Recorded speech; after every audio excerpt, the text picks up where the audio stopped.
That's a mouthful. Hello, friends. Not the whole. This is my pseudo dragon. Welcome back River to Rock another Johnson. Yeah, The Rock Johnson. That's great. yeah, River Rock It's canon, Johnson. Don. It's All in. right, I'll write that down in this here notebook. As soon as it's scribed in pen, it's real. I'll even take up the whole I page. could call it River. Could we call live? it River. Yes. We're absolutely Of course we I've are. been live. thinking What do you about this mean? for 2 weeks, friends. I've been shouting words at Sarah for 10 minutes.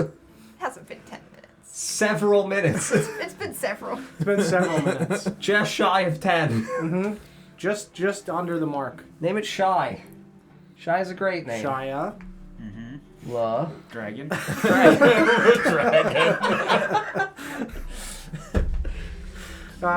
Anyway, we're Not Great RPG, if you couldn't guess by now. We're here for the Lost Kings of Adoris, one of our homebrew D&D campaigns. We're here for some more fun this evening, as was the case last Friday, too. We weren't here last Friday. 2 Fridays ago. Time is meaningless. And I don't know what's happening anymore. I've lost all control of my Call life. it Rosemary. Call it Rose for short or Mary. You have preference there? It's River It's Rock fine. It's Johnson. River Rock Johnson. I think it's River Rock. Okay. Yeah, we're going to go around the table real quick and introduce ourselves, and then I'm going to do a quick recap, and we're going to pick up where we left off last week. Yep, I'm John, and I'm dying and playing Marcus at the same time. I'm Sarah, and I'm playing Dandelion. I'm Paul, and I'm playing Rin. I'm Autumn, and I play Twig. I'm Mike, and I play Mr. Pigeon. I'm not Lawrence, and I play Shay. And I'm Don, the DM for this campaign. Let me flip over to my recap tab here. Last week's episode, A Fond Farewell. The party has lunch in the Silverleaf Inn. Joseph cooks you guys a delicious meal. He asks when you're going to leave Lakemount. You tell him you believe in a couple days. You're just finishing up some business. You ask him again about your thoughts regarding your father. And he tells him that he's one of the greatest men that he's ever met. Tells him how he saved his life from the invaders to the north. Strong combat-driven humans from the island just to the north of Fjordain that claimed large parts of Fjordain were their own. He tells them that the men fought with combat tactics and battle cries and drums that lasted late into the night, and they were able to gain a foothold on the northern side of Fjordain due to a lack of Crownsguard presence to the north. You ask him about the towns within Fjordain where he grew up. He tells him that he grew up with in the town of Greenridge in Old Arbor, where his father was a miner. He tells you that there was some criminal activity within Greenridge, but nothing major due to the proximity of guards. Dandelion plays a tune on her pan flute after Joseph asks the young master Rin to play something for him on his horn. It's not great, but Joseph tells her that it's pretty good. You guys go to Alistair's Nook, and Dandelion purchases a brazier as well as some herbs and charcoal from Shay. You guys head to the carnival. Mr. Pigeon and Twig help clean up with the others. Mr. Pigeon packs up his tent while Twig picks up 2 buckets, wanders around the fairground collecting rocks, trying to look busy as the buckets get heavier and heavier. Ren sees Cucumber jumping up and down on the big top tent as it's being folded, and he casts Detect Magic in order to determine just how magical Mr. Cucumber might in fact be. Turns out he's not, but Mr. Pigeon has 2 pockets of magic around his front sleeves. Dandelion purchases... To his back sleeves? What? As opposed to his back sleeves? Yeah, I guess as opposed to his back sleeves, yeah. I can have back sleeves. You don't know me. Don't tell me how many arms I have. Oh, That would be bad. that thought. Dandelion purchases a big bag of incense from Augustus. The carnival folk tell the party how they traveled through the Mistlands from Newfoundland with a guide.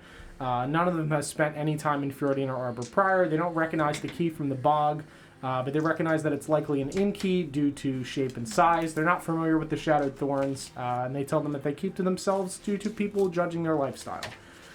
You guys head over to Elena's tent, which has not yet been disassembled. You talk to her. She tells the story of how she met Elwyn from the Iron Crown. Tells that after her mother's death, she was caught stealing from the man, and he treated her as sort of a daughter, and he was sort of her father figure. She doesn't know exactly where he's from, but he is Elvish. She knows that his last name is Virus, but not much else. She tells them that the Iron Crown procures and appraises valuable or unique items or people for others, that they're curators of rare artifacts. Marcus asks about trawlers, which are described in the note, and she says that they work with an organization within Southport, that they send people out on ships to search for the shipwrecks off the coast. Says that the organization is all over Adoris, but they're headquartered in Yuthalna. She's unsure as to what happens after they discover the items. She simply discovers the things and sends word back to her people. It allows her to travel with the carnival and take care of the people that she cares about, as well as search for her father. She doesn't know about the shadowed thorns, but she does know about the gilded mask. Motherfucker, you do say shattered. I know. I know.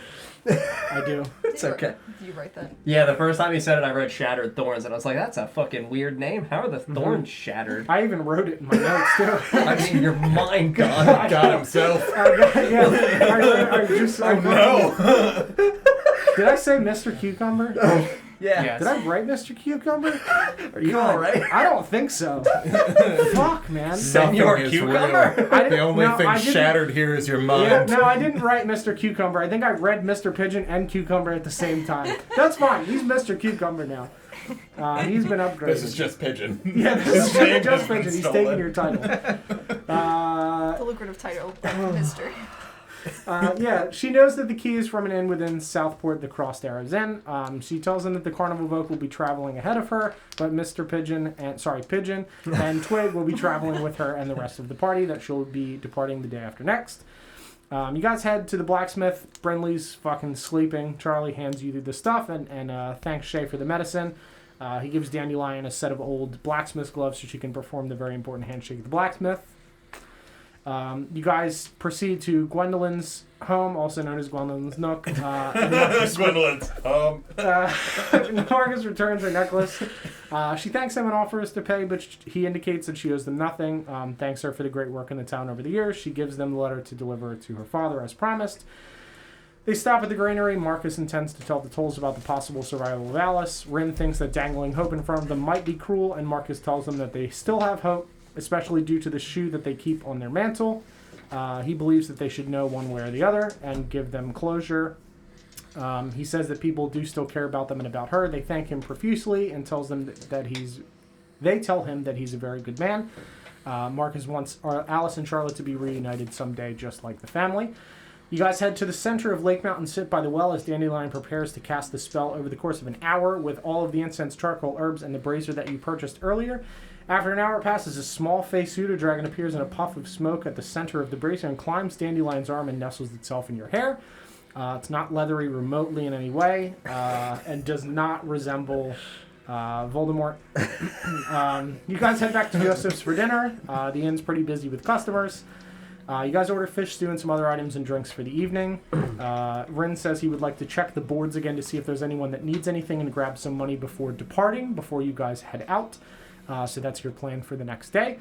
Marcus asks Twig about her home and what her favorite thing that she collected was. She tells him about her island home with trees and rocks, about her queen, who founded the tribe after finding one of the stormflowers growing within an ukubo hole within a large tree. Very good. Rin detects magic on the flowers and finds they contain very faint traces of abjuration and necromantic magic. Marcus doesn't know why Eladril has the flowers, what he was doing to them. Shay points to the scientific drawings and says that perhaps they're being studied and not something that he'd worked with before. The party theorizes that the vine monsters were likely brought to life by accident as part of an experiment in trying to save the dying tree. You guys speak further with Twig, who tells them about the single flower that was found by the queen long ago in a hollow within the tree. Rin asks if they worship the flower, and Twig stutters a bit, and then Rin says, "Got it. There's gatherings around it. Understood." Shay asks if Twig was sent to find another flower as the current one is dying. Twig states that the flower is dying and she was sent out in an exploratory way, but not clear with the party on her motivations. And you guys are currently sitting around the table, still consuming your dinner and chatting whatever conversations you would like to have. That is where we are picking up in mid-conversation with Twig regarding the flower as you finish up your dinner. Very good. Oh, all right. Well, it's been 2 weeks, friends, but let's hop back into this nonsense, huh? Very good. Rin, when it comes to necromantic magic, is there anything that people in your home use it for?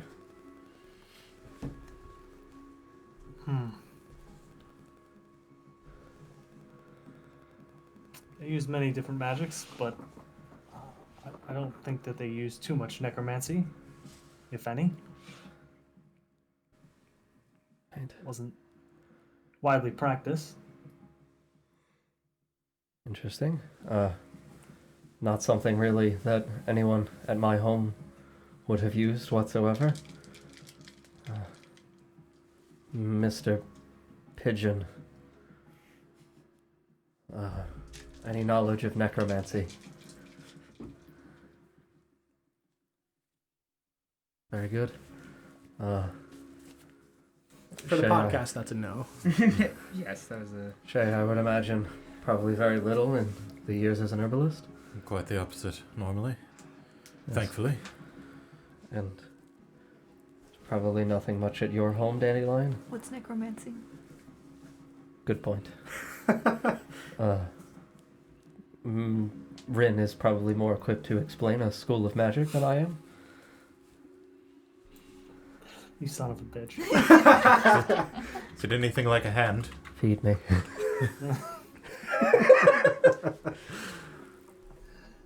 So, in terms of necromancy, it can be used to communicate with the dead or alter them. Oh no, am I lagging? No, you're good. You're good. Can you hear me? Yeah. Yep. Okay, froze. So necromancy can be used to potentially communicate with the dead, raise the dead, or otherwise manipulate corpses. Why would you want to do that? Yes, it's not. It's very frightening. Yes, I imagine so.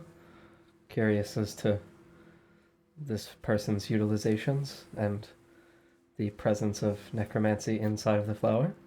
I wonder whether or not the flower itself possessed that magic or if it was imbued with it. I know that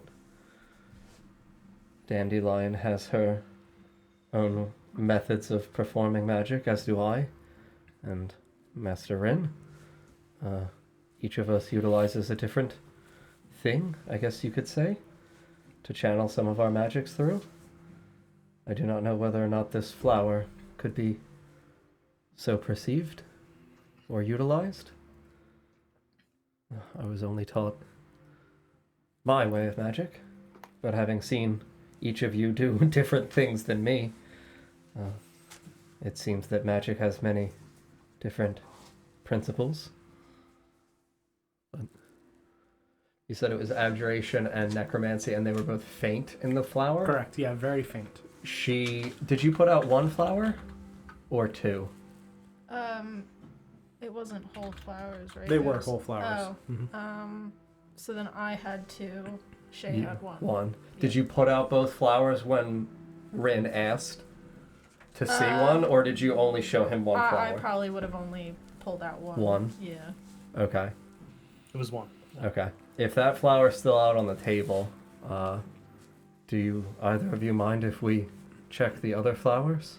Well, Master Rin's still capable of trying to detect magic again. I'm curious to see if each of these flowers holds and stores the same magic properties. Certainly. Yeah, I'd put my other one on the table. I should still have it active, I'm assuming. Yeah. So. Yeah, so from these two flowers, you get very similar faint traces of necromantic and abjuration magic.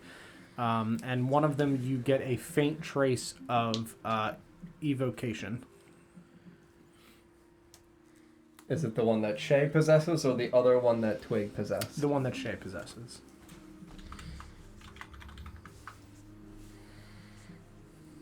All of it's faint, though. Yes.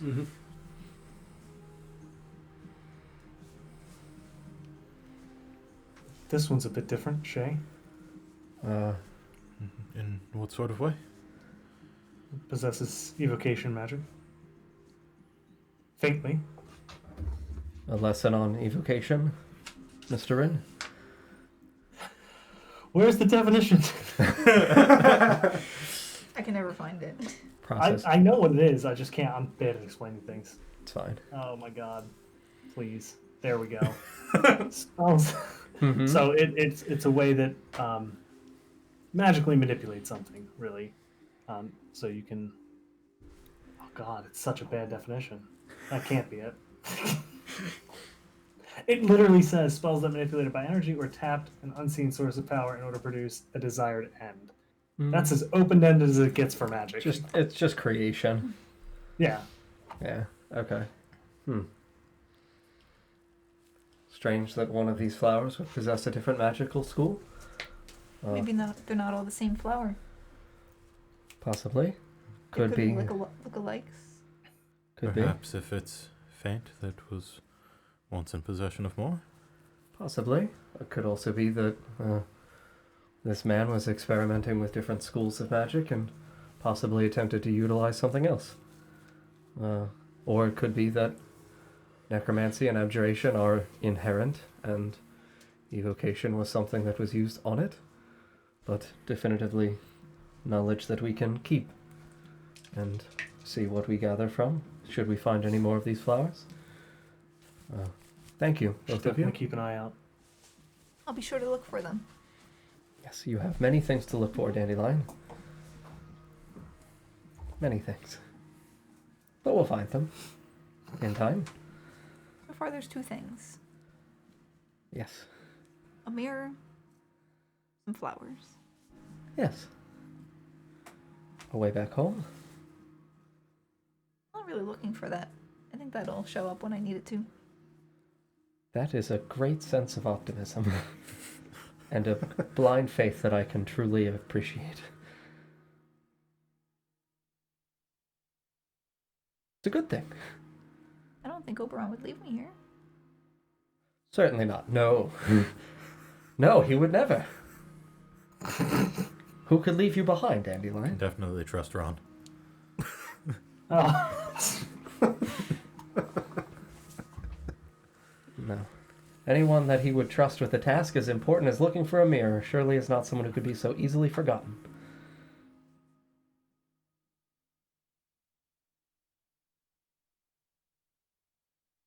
I didn't really think about how I would get home. Yes, that is part of why I brought it up. We're looking for many things for many people, and during the course of our journeys, we've already discovered some very strange things.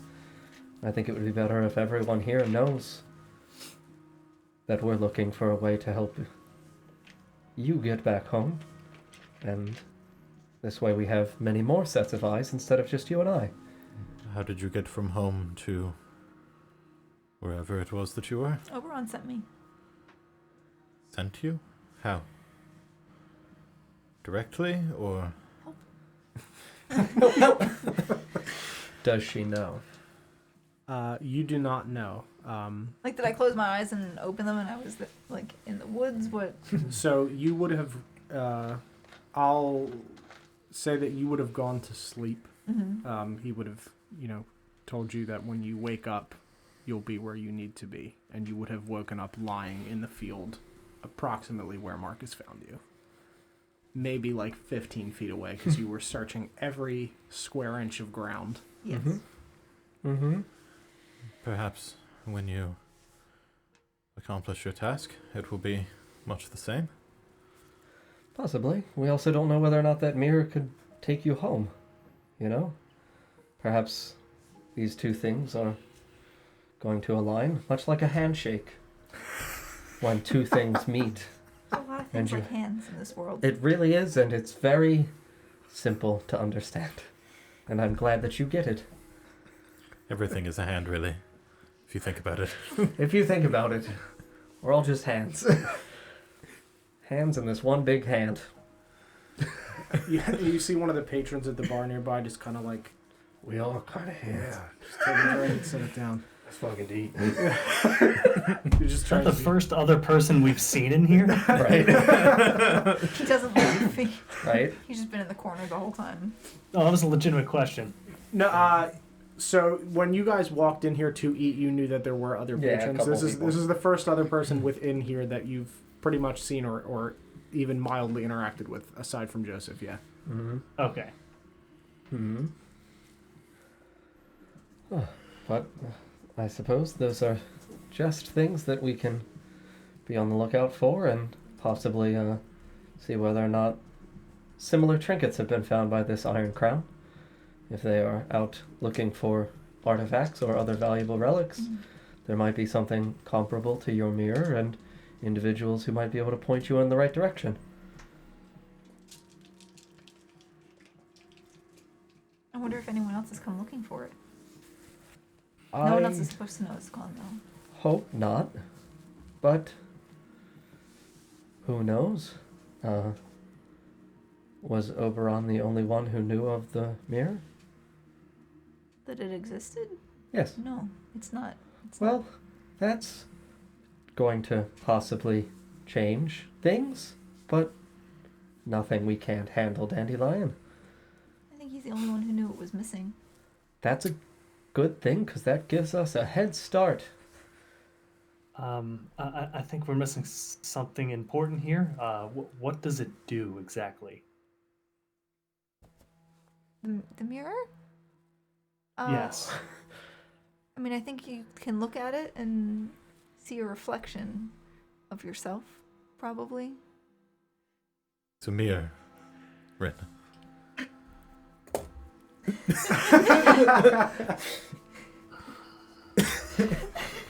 It's very important to us. Idiots, all of you. I'll just get up from the table. Just. All right. Well, good luck with that, and I'll go up to my room. Okay. Did I say something wrong? No, I think that's what mirrors do, right? it is absolutely what mirrors do. He just Okay. gave me a picture of it. I didn't. Yes, it's fine. I assumed that's what it was for. Yes, as do I. I think that, some people have expectations of some people that might be undeserved at times. But no worries. Can always trust in the hammer. That's a saying where I grew up. What does it mean? You can trust in the hammer. Oh, It's very literal. Quite. Yes. It's a do good you thing. pat the hammer when Oh you yeah, absolutely. I'm gonna reach up and Just pat the hammer? That's See? same patron, just yeah. get hammered. That's what I'm taking away from the day. But I think it is important if we get prepared to set out in the morning with Elena, so we're capable of getting to Southport on time, and ideally find some new information from the Iron Crown.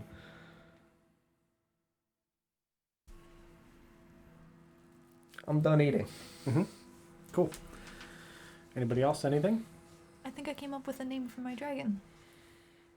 Would it by chance be Marcus the Fifth? I'm just kidding. I didn't think of that. No, please don't name it. Should I? I was thinking it. He? Think he? Shimmers like a river rock. So perhaps River Rock. Wonderful. And as you say that name, the dragon just like kind of hiccups a little bit, and a little burst of flame erupts from like Dandelion's Oh, head. Is that good? Is that bad? I don't know what it said. It doesn't seem bad, and he just curls back up on your head. I might have to workshop it. Yeah, it sounded like he hiccuped or burped or something. Mhm. I don't know whether or not those are I don't know. I've signs of communication from whatever it is. I've only known him a little bit. Yes, we met him at the same time. Yeah. We've all only known him for a little bit. Yes, Mhm. it's... You might not like that name. You can I'll think try about it again in the morning. Mhm. Yes. Give him some treats. Do you know what it eats? I can eat some of the stew. It's good. Let me It's a see good what's like sign. it. Probably we'll eat meats and other vegetables then. Mm-hmm. All right. I think probably would eat just about anything. Maybe not peppers. Probably not peppers. I don't like those ones. Wouldn't even waste our time. Mm-hmm. Yeah, I'm gonna stand up and I'm gonna pull Dandelion's chair out. Cool. Hop down. Mm-hmm. Everybody go into your rooms. Mm-hmm. So I should go finalize things at my shop. Very good. We are to be leaving shortly. Yes, if you need help tomorrow, we have one more day to get any other affairs in order, any other purchases done, and then we'll be off. Yeah, cool. You guys are heading upstairs. Where are you two going? So we had to stay, since we packed up our tent and everything, we would presumably just be staying in the inn, right? Or, Mm-hmm. Yeah, that's fine. So Joseph will hand you a key as well. Yeah, To a yeah, room. that's what I would do. And Shay, you're heading to your shop just to do some final preparations and go to sleep. Mm-hmm. Cool. Tell Paul to come back.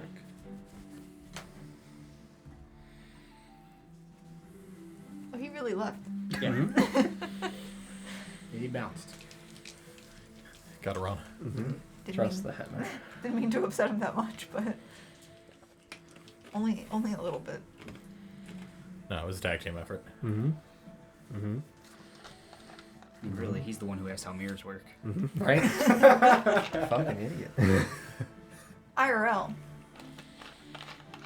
No, Mirrors I can't tell you blow how a my mirror works in mind. there. Yeah, no.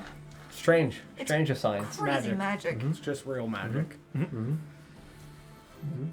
Yeah, so you guys head up and go to sleep for the evening. Dandelion, are you messing with Rin? Of course. Naturally. What is the evening's trickery? So I now have this tiny dragon Mm-hmm. that does whatever I tell it to. Mm-hmm. So I'm going to have it fly over to Rin's window Mm-hmm. and have it land and just be holding a cup in its Okay. hands and tap on the window. Okay. Rin, you hear a tap at your window, and as you turn, you see Dandelion's small dragon holding a cup. Still rubbing my temples, sitting on the end of my bed. Just gonna look up.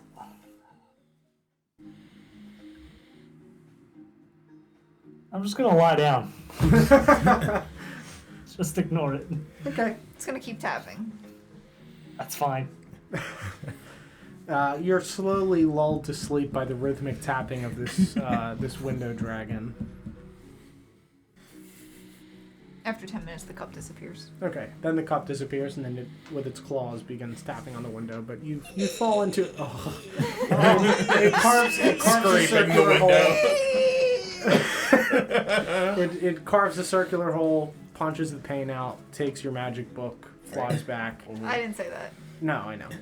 If it yeah. does, if, What if, book? I don't know what you're talking about. Yeah, so you guys all go to sleep for the evening and wake up the next morning. Nothing happened over the course of the night. You feel well rested and relaxed and ready for the day. Fantastic. I'm grumpy in the morning. Mm-hmm. Okay. Mm-hmm. Say that you smell the familiar scent of breakfast downstairs, and for the first time for you two, since you've woken up in your tent normally, but it's a nice day outside. The sun is lightly shining through the windows of the inn. I wouldn't take very long getting up since I do most of my stuff before bed. Mhm. I just get up, try and find Twig, and head downstairs. Sure.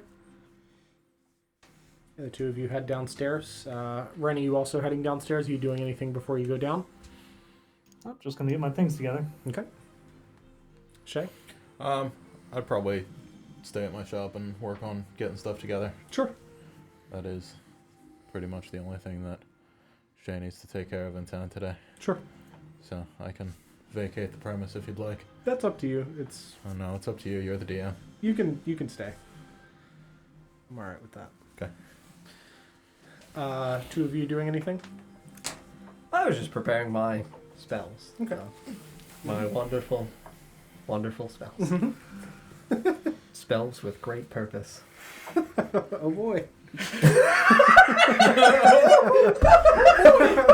Wow! Oh god. All right. Oh, There's boy. magic in this game? Yep. Oh god. I'm just gonna wake up, stretch, and check on Dandelion. Feeling all right? Rin didn't open the window. Rin is, well, I would want to say potentially grumpy man in the morning. I can be that way myself sometimes. It was last night. Rin can be a potentially grumpy man late at night. I can be the same myself. Best to wait on judgments on our good friends, yes? Perhaps something was perturbing him and he simply needed to take time to think. Maybe he's just also really secretly perplexed by the function of mirrors and needed time. Just needed time to sit and stew, you know?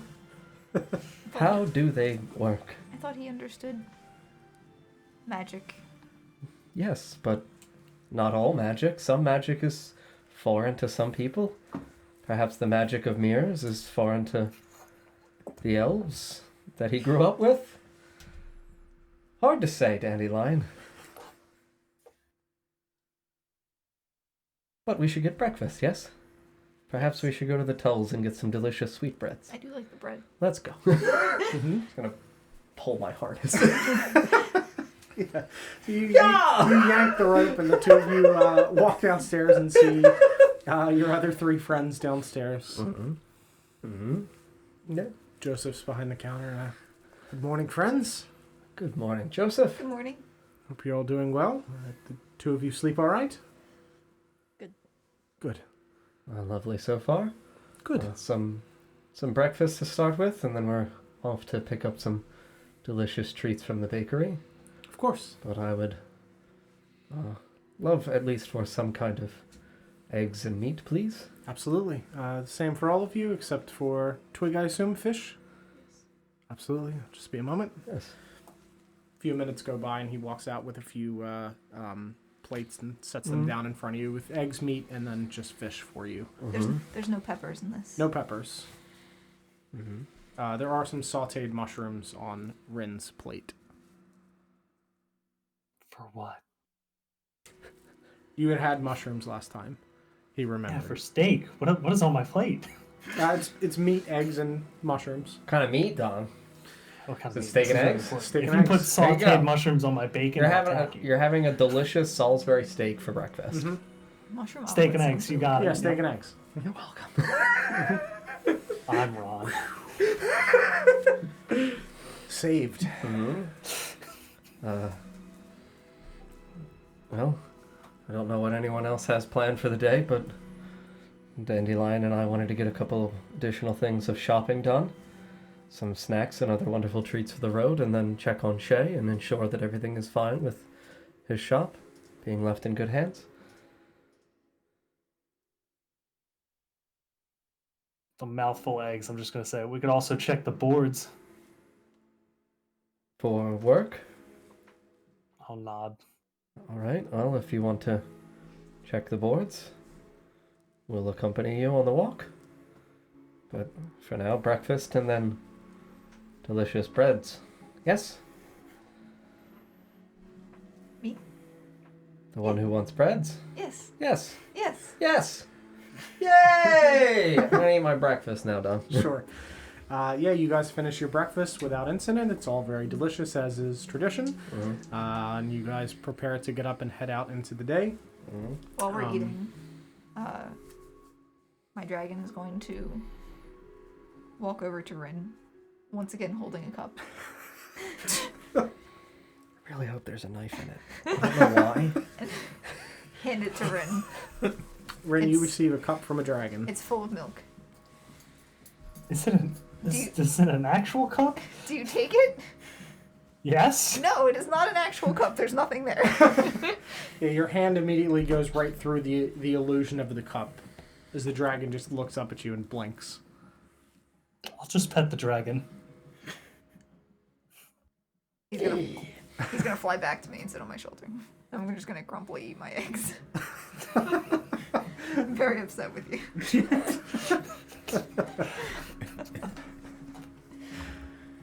Yeah. All right. Eat breakfast. You got it. Very good. As you guys prepare to leave, Joseph walks over to you as you're walking out. Marcus, there is one thing I forgot to give you. Had this for a very long time and slipped my mind with the excitement of seeing all of you and realizing that you were your father's son. But he pulls out a small leather-bound journal that's wrapped with a blue ribbon. Mm-hmm. He hands it over to you. This belonged to your father. He passed it to me when he left and abandoned his post to be with your mother. It's the journal that he used to write love letters to your mother. And he gave it to me in hopes that one day I would write my own to someone that I cared about. But I thought you should have it. Oh, thank you, Joseph. Of course. Very kind of you. I do appreciate it greatly. Of course. Don, as an aside, that is one of the weirdest things I've ever heard. Okay. Oh my god. It's like pretty scented paper. Yeah. No. Yeah, no, I mean, I'm going to absolutely open this and start looking at this. Yeah. It's just love letters from my father to my mother. They're not actually in there. It's just the paper had been taken out of it. I genuinely thought you meant that he wrote letters to send to my mother and then kept like copies in this book and gave to Joseph. That's what I was like, what the fuck? I did too. I thought it was a binder of love letters. Yeah, like, these are the letters I wrote my beloved wife. I give them to you, Joseph. No, it's just a journal that he used the paper from to write letters. Woo! Really different feel there. Yeah, sorry. No, that's not meant to be like that. My father loves Joseph. I thought the same thing. Yeah, dude, I was like, they were what really a close, I swerve. guess. Yeah, what a great relationship, I guess. Like, saves his life and then gives him his wife's love letters. Your father was such a Your great father man. used to write the best fan fiction. Just like tears in his eyes. Oh my god. I need that back, actually. A luminary of his time. Alright, that makes infinitely more sense. Thank Yes, you. I'm glad I said something because that clarification makes a shitload more sense. Yes, no, it is simply the journal that he used to write the letters. It does not contain the letters of any kind. Not even one? Not even one. Well, maybe one. Well, Dearest Joseph. If you like rub some charcoal on it, can you really get the impression of the last one? oh Lord. Yeah, I'll give him a gold for the breakfast cost for everybody as well.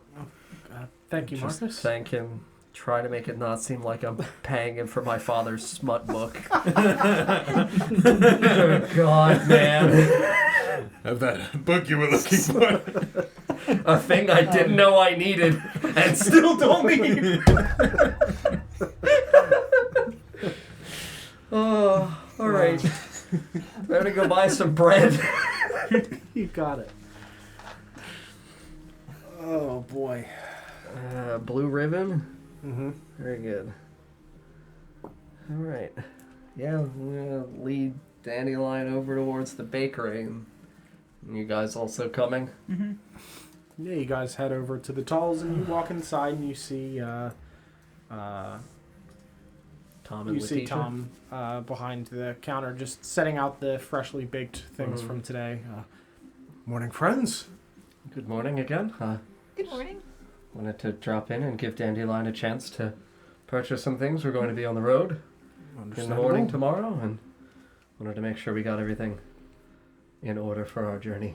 Sure. If you wanted to pick them up early tomorrow before you leave, I could set them aside for you, fresh baked, if that would be preferred. Sound good? You want to pick out what you want, and I'll write it down. The sweet ones? Okay. How many?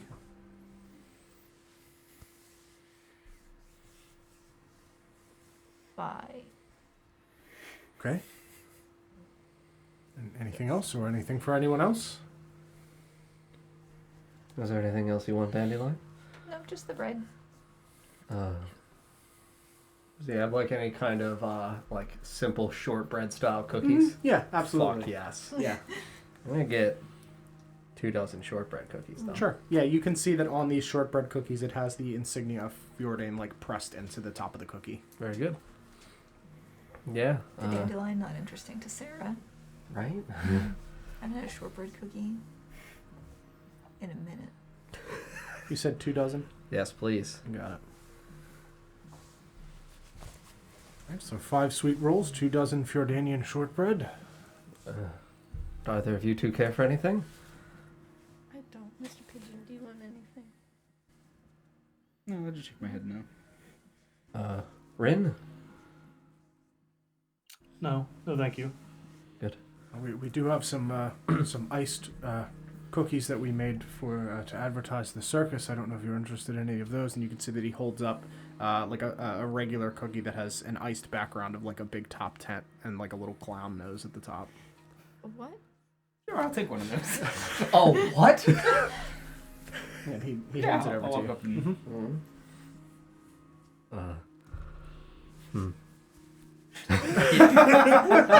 and right in there. You just hear it fall for an eternity. just like save that for later. You hear it banging off of stuff Bonk. for like 15 Really seconds. dense cookie. Really held up great. There's some like scurrying creatures in there. He pulls the sleeve and the screams, the terrible screams. Just screams and fingers. Slurping noises. Oh no. Just thank you. I suppose some bread as well would be nice. Sure. How many loaves? Just like long, delicious torpedo-style rolls or something similar, Sure. so I can tank this ship. A dozen, please. Sure. Gives us 2 days worth of sandwiches Sure. in case we come by and Baguettes? baguettes. Baguettes? Sure. Really long ones. Just give me 2 dozen French baguettes. 2 dozen baguettes. Okay, that's a lot of bread. Don't you mean orcish? God. 2 dozen orcish God. baguettes. Come on. I'm ready for the road, man. Orc style. Got it. Okay. Well, that should be good for me, though, Tom. Thank you. All right. For the price for the 2 of us. Yes, for the 2 of those, that'll be 1 gold, 5 silver. Sure. I'll hand it over. I'll have those ready for you tomorrow morning. Do you know about what time you'll be heading out? We're here early either way. Probably around dawn. We'll stop over to pick them up. Perfect. We'll be here. If the door's not unlocked, just give a knock and I'll come and let you in. Very good. Thank you, friends. Of course. Have a good day, Tom. You as well. Thank you. Over to the boards. We can stop at Shay's first. Sure. Not with us. Yeah, that's fine. Okay. Yeah, you guys head across Lakemount proper over to the corner by the wall, and you see Shay's wonderful shop. I'll go up and knock. You hear a knock at the door. I'll yell good morning. Come answer the door. Good morning. It's just taking care of the last few things here. Everything going fine so far? Indeed, yes. Very good. Just making sure that everything's in order before I hand the key over in the morning. To Nolan, yes? Yes. Do you have anything you were trying to accomplish today? Ensure that we've got good provisions for the road. Some foods for the morrow. And make sure there's no other equipment anyone else needs tending to or purchased. Rin wanted to stop by the boards in the center of town, see whether or not there's any additional small jobs that need be done. Very well. Would you like to accompany us to the boards, or are you preoccupied here? I should probably finalize some things here, and then perhaps I can catch up with you in a bit. Very good. Sounds good. Very good. If all works for you, lunch at the tavern with Joseph? It sounds good, yes. Very good. Yeah. Head back to the boards. All right. So you guys walk over to the boards, and you can see that nothing new has been added, but there is still the original letter up there from the Bear Run Woodcutters that says, "I have a letter to be delivered to Resplendent Replicas in Greymore for anyone traveling there soon. Willing to pay 1 gold for delivery," and under it says the name Felix Green. Seems easy enough, yes? Yeah, we'll be traveling there anyway. Yes. To the woodcutter? Yep. Very good. So you guys walk north out from where the boards are along the road and make your way over to the small subset of trees just to the southeast of the farms to a large wooden building, very rectangular in shape, very long, with a kind of like a log cabin style building with a thatched roof. And you can see that there is a large sign on the front of it that has a large standing tree with an axe in the side of it that says Bear Run Woodcutters. And outside you can see a half-elven man with slightly greasy brown hair, beady brown eyes, a full mustache and goatee, wearing slightly dirty overalls and some scuffed work boots. And next to him is a very large Bernese mountain dog wearing a harness and a cart that he is attached to. And you can see that Felix is picking up logs and loading them to the back of this cart. And as you approach, he looks to you all, "Good day. Can I help you all?" How are you? "Doing all right." Name's Rin. We saw your post on the board. "Ah, yes, about the letter. You're traveling to Greymore then?" Yes, we'll be traveling there in a little bit. Heading to Southport first. "Sure, no, that's totally fine. Absolutely. Let me grab it real quick. 1 second. Sit." And you see this large dog just sit down and then lay down. "He's very friendly. I'll be right back. His name's Bear, by the way." He walks inside. I immediately begin petting the dog. Mm-hmm. Yeah, he's very, very friendly, very happy with your pets. He just kind of like looks up at you and pants a little bit and like licks aggressively at your hand with his slow, like, floppy tongue. Typical tired big dog. And a few minutes go by and he walks back out with a sealed letter with a wax stamp on it. "Here you go. This is for Resplendent Replicas in Greymore. There's also this," and he holds up a small cloth bag.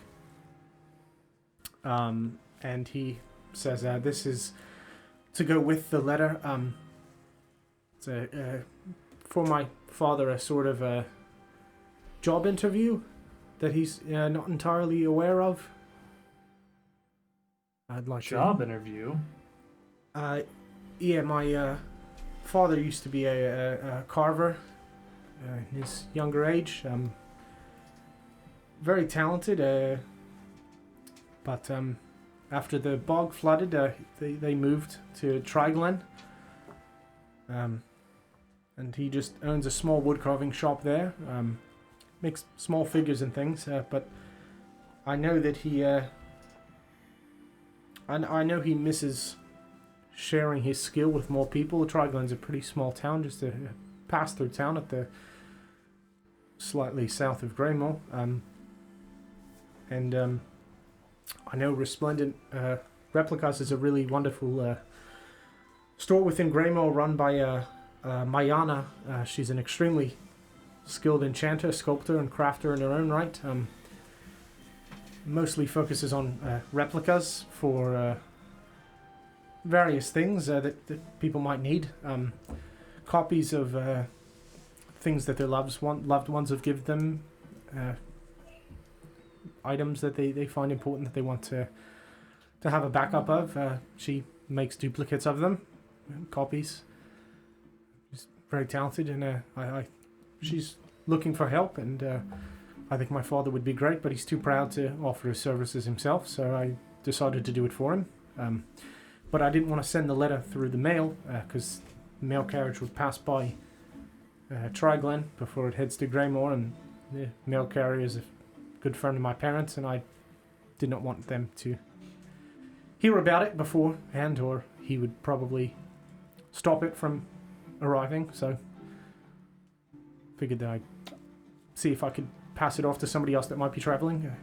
Here's the gold for you as well. Thank you. We'll make sure it gets there safely, and he won't know about it. I appreciate that very much, thank you. What's the place called? Resplendent Replicas.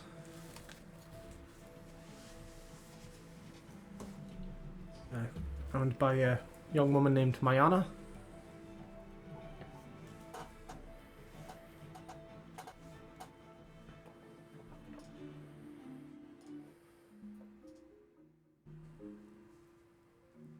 Is there anything else I can help you with?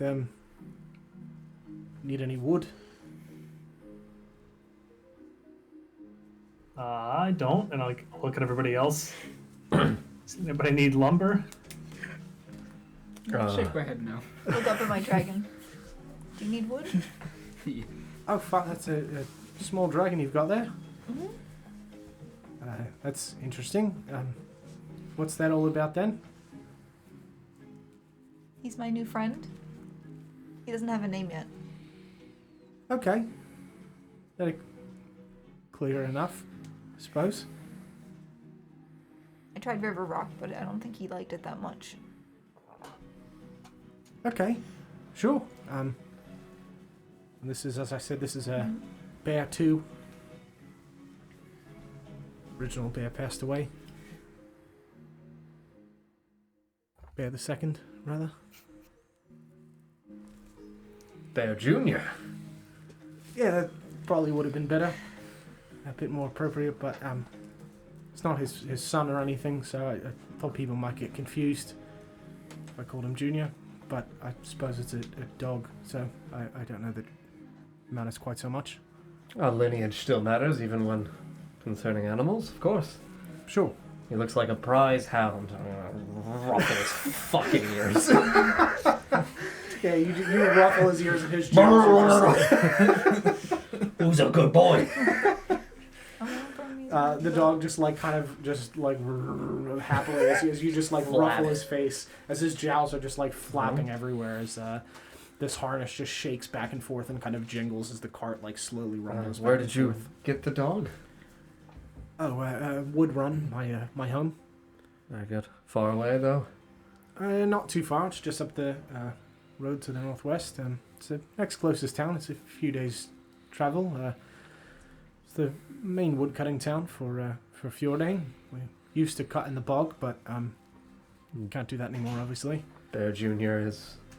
You say he was older? You said he was tired. Yeah, he's older, not crazy old, but just as tired as any large dog is for the most part. They're just kind of perpetually tired. Sure. Yeah. They're puppies or they're mush. Yeah, Mm-hmm. he's halfway between puppy and mush. Yeah, you're stereotyping all large dogs like that? Yes. For fuck, man. I know. Met a lot of large dogs. Yeah. That tends to be how they be. Yeah. Would you... And not to sound affront, but I've never seen a creature so majestic. I would love to purchase Bear Jr. from you, if you would not mind. I couldn't part with him. He's all I have. Understood. I do have some puppies. You have puppies. Yeah. Just... Why didn't you say so? Just lead with that. I would love a puppy. Sure. Okay. Yeah. Take me to the puppies. Sure. What's that? Okay. I will follow. Right? Yeah! Okay, yeah, sure. He pulls open these large wooden double doors and slides them back. You can see that they go. Just rows of Like a cabinet of puppies. What the fuck is happening? He's taking you inside the building. Yeah. Okay. This is Which is in fact full. this is my shed full of puppies. I knew the wood cutting was a front. Yeah, dude, it's a fucking puppy. What? Puppy mill. Yeah. Yeah, and you walk inside and you can see that there are stacks of lumber piled So up. these are Burmese? Yeah, Bernese mountain dogs. Bernese mountain dogs. They're, I know. It's been so long since I've looked at one. Yeah, they're the barrel boys. What a big boy. Mm-hmm. I think, are they barrel boys or St. Bernards? St. Bernards are Ah, brown. yeah, I was gonna that's say, right. I think that's Yeah. But I did want to look up the puppy. So Look at that. I know, they're so cute. Don. I want specifically that puppy. Okay. So you go Look at that inside boy. and you see that there is Very cute. a small pen in the far corner that's like very reasonably sized that looks to be pretty well built. That's not a dog. That's a statue. Look at how cute the statue is. Even a statue would suffice, Don. Satisfy my Splendid needs as a replica, player. maybe? And you can see that there is a larger, similar size to bear dog laying down on this large this large bed, and you can see that there are 3 puppies just like chasing each other around, and you do see that exact puppy that you showed. Very good. Need Is a it by picture chance of. the runt? Yes, it is. I will give you everything I own for this dog. I don't quite need that much. I'm not like a puppy salesman or anything. But you look like an honest person. It's true, he is. 10 gold? 5 would be fine. I truly, I'm not in this for money. I just am. 2 for 8. I did want to keep the 2. I wouldn't leave one on their own. All right. If there's 3, that's all right. But I wouldn't want the little one That's to be the Very sole understood. one. Understood. Yeah. I will give you 5 gold for this dog. Sure, absolutely. All right. I'm You now never have a- fighting again. I have something to save. You have a small Bernese mountain dog that just, as you hold him, he just like looks up at you and slowly like licks the tattoos on your arm. Yes. I cannot adventure any longer. I have to retire. I found my purpose. New character. I have responsibilities. The world's changed. Gotta in my tell Shay I'm gonna run his shop. I'll be in this town if you need me. I'm just gonna charge people to look at this dog. I'll make so much money back, Don. What are you gonna name him? Oh my god. I understand this pain now. Perhaps puppy? I've never had a dog before. I've never seen a dog before. I like Oh it. my god, here. Hold this thing and revel in its joy. I'll hold the puppy. Yeah, it's like half the size of you at this point. I mean, well, a little bit smaller. 'Cause it is the run. Just holding it underneath the arms and just letting it like long dog in front of you. Long yeah, dog. you Yes. hold it. Yeah, it's fine. It's fine. It's fine. You know, long cat. It's like Yeah, that. it's long cat, long dog. Yeah. Yep. Yes, you hold this adorably fluffy Bernese mountain puppy. As he just like looks up at you as you're like holding him under the arms. And, Right. Nothing else matters now, Dandelion. I'm gonna kiss the dog on the head. yeah, he licks your nose as you do that. I need my dog back. It's mine. Just full Bilbo on her. Yeah, I need to go to the... what do you feed this? We some grains and things and meat, Alright, good. rice and meat for the most part. I can get those things. Yeah. I can get those things right now. Mm-hmm. And you'll need a bowl for water, of course. Very true. You have a cup. I'll pull out the bracer. You have ashes. We can clean it. We could clean it. Surely he would obviously go significantly more magically powerful if he drank the brazier water. Drink and grow. Just unlimited now. Lightning erupts from his paws. Right? Oh my god. Very good. Yeah, I'm just gonna. And here's a collar for you. Does it have a little bow tie? It's got a little, like, light red bow tie. He's perfect. Thank you. Of course. I'm happy to thank you for delivering the letter.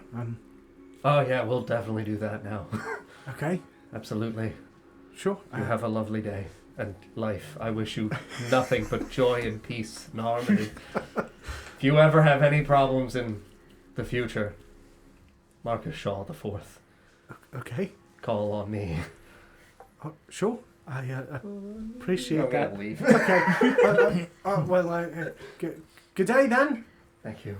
I'm running over to Alistair's nook. Mm-hmm. I don't know the handshake of a woodcutter.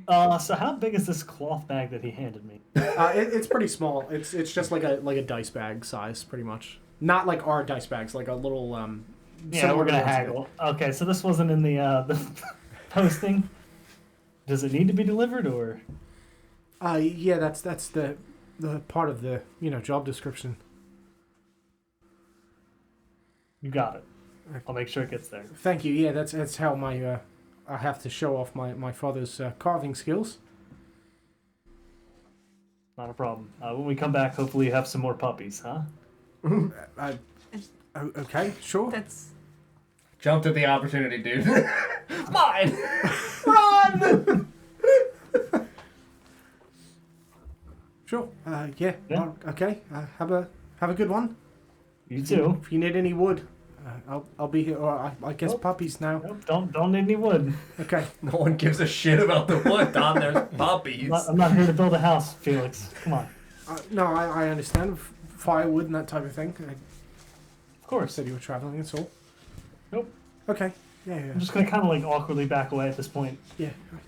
Goodbye. See ya. Good day. Yeah, and you guys all walk back outside, and you see Marcus just bolting towards Alistair's nook, just holding the puppy up in the air. Mm-hmm. Shay, I'll say that out of the window of your shop, you see Marcus running through Lakemount with a puppy. So happy. I'm alive. I can wait till lunch back to work. Mm-hmm. Yeah, I'm running over to the old nook. Sure. Which one? Ooh. You'll be irresistible. Mm-hmm. Knock, knock. Mm-hmm. Before we do that, Shay, is Have there you anything that you... No. Cool. Mm-hmm. Yeah, so you walk inside of the store, and you see Gwendolyn behind the counter. Hello, you have a puppy. I have just purchased a puppy. He's a good boy. Yes, he is. She extends her hand to ruffle his head. Mm-hmm. It's a very good boy. Thank you. I need some things to care for this, though. Okay. I've never owned a dog. The man said a bowl, Mm-hmm. food. He said he eats grains and meats. Sure. I'll definitely need additional rations. Okay. Some kind of, I suppose, clasp and a little bit of a rope for a lead so I can walk him. Sure. I'll give you everything. Sure. so you grew up on a farm. Mm-hmm. We didn't really have livestock. Mm. We harvested wheat.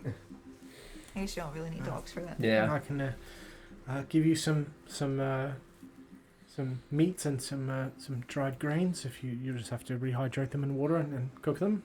Yes. I'm going to need to buy a couple more water skins then, probably. Sure. All right.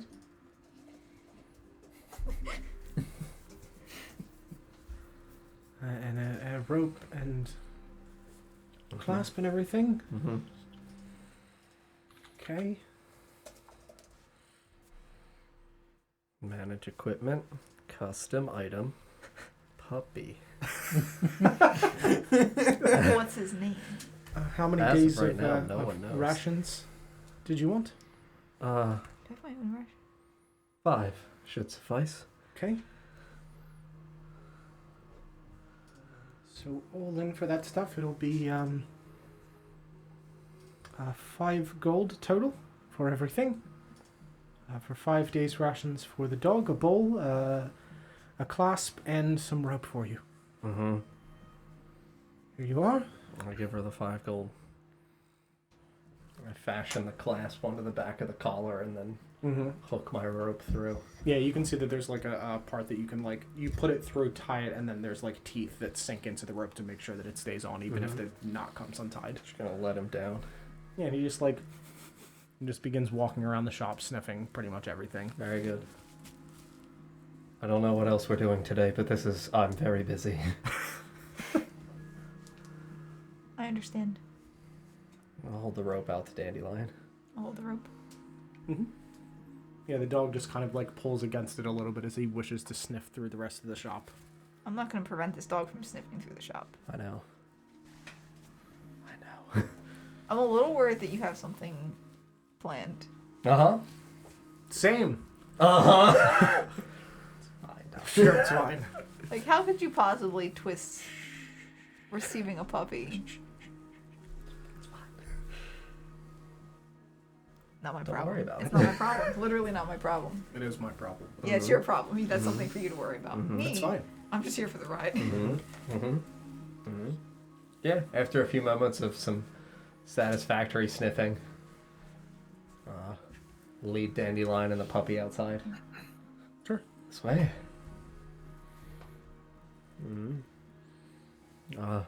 Well, nothing else really to get done today, friends. Could check on Shay and see if he requires any assistance in his shop. For sure. Very good. Sure. So you guys head back over to Shay's shop, and you see them coming at this point. As they approach with the dog, pulling them along. I'll meet them outside. Sure. Was just coming to meet up with you, actually. Oh, very good. See, you've acquired a companion Yes. since last night. I did not know that there were puppies in town for purchase. Neither did I. I've always loved animals. And now I'm very happy to have the opportunity to bring one along with us. How many? Does it have a name? Not yet. We Want have to 2 make- names to figure out. Want to make sure I give it a good name, Perhaps if you put your heads together, perhaps. like a handshake. Exactly like that. Me or the puppy? Yes, teach him paw, Teach Sarah. the dog how to shake. Yeah, he just looks up at you. Yes. Phase 1 roll complete. Animal handling. Yeah, make an animal handling check. Why? Why? That's where the many layers of this plan begin, though. Great. Oh boy. Oh no. Isn't that one? Okay, so you put your hand out and the dog just looks at you and then just like bites at its your chin. face. It just puts his chin there and then just begins licking your hand, and as it pulls away it just kind of like nips at your fingers and does not understand what you're trying to do remotely. This is the handshake of a puppy. Yes, it is. It is important to know. It might come up in future. I pray it does. You just got a battle dog, didn't you? Fine. Would you like me to hold the lead? Or do you want to continue to walk the dog? It's your dog. It's your choice, though. You are my friend. I can hold the lead. Very good. Thank you. Well, I suppose if Shay, your duties are all completed, we could get an early night's rest, have some dinner, some lunch, make sure Joseph is fine and set, make sure Nolan is good, and then be all prepared to leave at dawn. Check in with Elena first. So I can leave the key with Nolan this evening, and that way I'm all ready with you in the morning for when we set out. Very good. Yeah. Where are you guys headed first? Probably go to Elena to check on her to make sure she is all fine with everything being set up and prepared for leaving tomorrow morning. And Sure. make sure that there's, if anybody else had anything they wanted to ask her, we satisfy that. Sure. So you guys head over to the fairground. You can see that pretty much the only thing remaining is a single carriage, as well as a like cart that is pulled behind the carriage. You can see that there are 3 draft horses that are tied up, that are just kind of like meandering around this open fairground, and you see that her tent is still there. Mm-hmm. You guys walk over to the tent, and she peeks her head out. I wondered when you'd be back, friends. Hope you're all well today. It's a good day. It's a lovely day. Nice and sunny. How are things going for you with preparing for the morrow? Everything's good. I've gathered pretty much all that we need. The rest of the carnival has departed early this morning with the remainder of the things. Very good to hear. Is there anything that we could assist you with? I don't think so. We'll be leaving just past dawn if that works for all of you.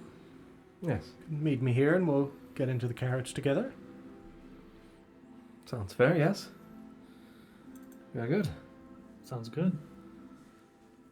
Well, see you at dawn then, Elena? Sure. The two of you, your tent and things have been sent along to Southport. They normally go with that other caravan. I do have your bag with your belongings, but the tents and sleeping things have been sent along. But you have your travel equipment, of course. She hands you your 2 big bags of stuff. Oh, yep. Grab it and give her a little thank you nod. Of course. Hope the two of you had an eventful evening last night. I'll do a little gesture of just catching up on some sleep. Mm-hmm. Sure. And you, Twig? Same thing. Slept. Very good. The morning then. Yeah, see you in the morning, Elena. Have a good rest of your day, friends. You too. And I'll see you bright and early. Do I have a handshake for her? I do, right? I forget if she had a handshake. I'm gonna just bow at her. I think you bowed. I'll do that again.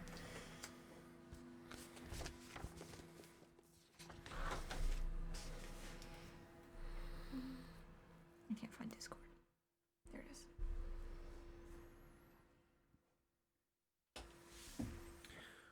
So you guys are heading over to get lunch, or are you going to Nolan's? Did you want to drop the key off now or later? No, it's fine.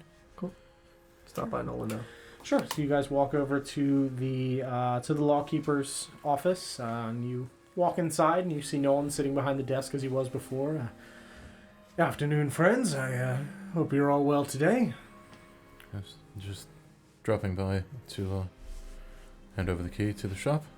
Oh, thank you very much, Shay. We'll of course miss you, but I appreciate you looking further into these strange occurrences around town, and we'll make sure we find a suitable replacement while you're gone.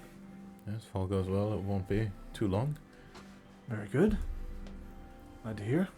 Appreciate you taking care of getting someone set up to look after the shop on such short notice. Of course, it's happy to be of assistance to the town and to yourself. You've always done right by me and the people of this town. Only right that I take care of you as well. Very well. I've left instructions for whoever comes along behind for Perfect. the locals that have regular orders. Understandable. Sure, absolutely. Yeah, we have somebody coming in from Woodrun. They'll be here tomorrow, so I'll make sure that they get this list post haste, and now they get their medicines over to the regular people. And he takes the paper and the key from you and puts it into his desk drawer and closes it. Appreciate the detailed instructions. That'll be great help. It's very good. I will head toward the door. Sure. Mm-hmm. Thank you again for all your help, Nolan. Of course. Thank you all as well. Much appreciated for all you've done. Very good. I have a lawmaker's handshake, I Mhm. believe. You definitely have a lawmaker's handshake. Yeah. Oh, Mm-hmm. there it is. I'm gonna do that. It's step 1, take hand in yours. Step 2, squeeze. Step 3, little up and down. 4, side to side.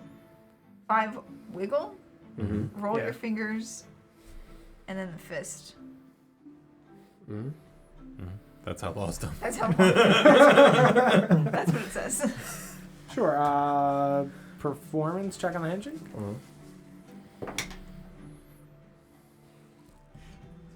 16. Yeah, you can see that Nolan does it a little bit worse than you because he doesn't 100% remember the steps that he told you since he made it up. It's fairly accurate, but not perfect. Thanks, Dandelion. Seems she's better at law than you are. Well, you know how it is. That's how, when sometimes... It's a game for the young.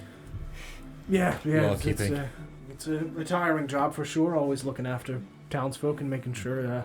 So better watch out if we come back and she still knows law better than you. She might take your job. She might take over they might vote her in instead of me, and I would have to oblige. I'd hand over my hawk, and that would be that.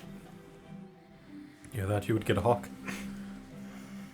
I have a dragon. You'd have a dragon and a hawk. And a job. I don't know anything about law. It's clearly not true. Know the handshake better than I.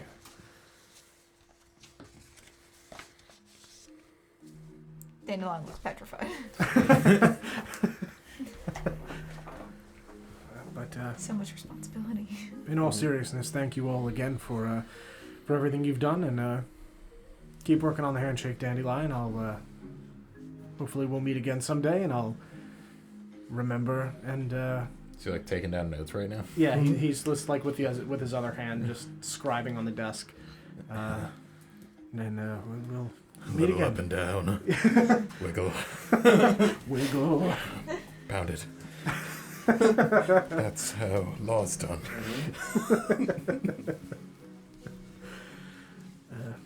Well, you all have a great rest of your day then. You as well, friend. All right. He sits back down and continues writing on a piece of paper that he's just kind of like keeping to himself. You guys make your way towards the door, back out into the day. I intend to spend the rest of my day teaching my dog, utilizing my bell and my signal whistle, how to stay and come when called. Sure. Make an animal handling check with advantage.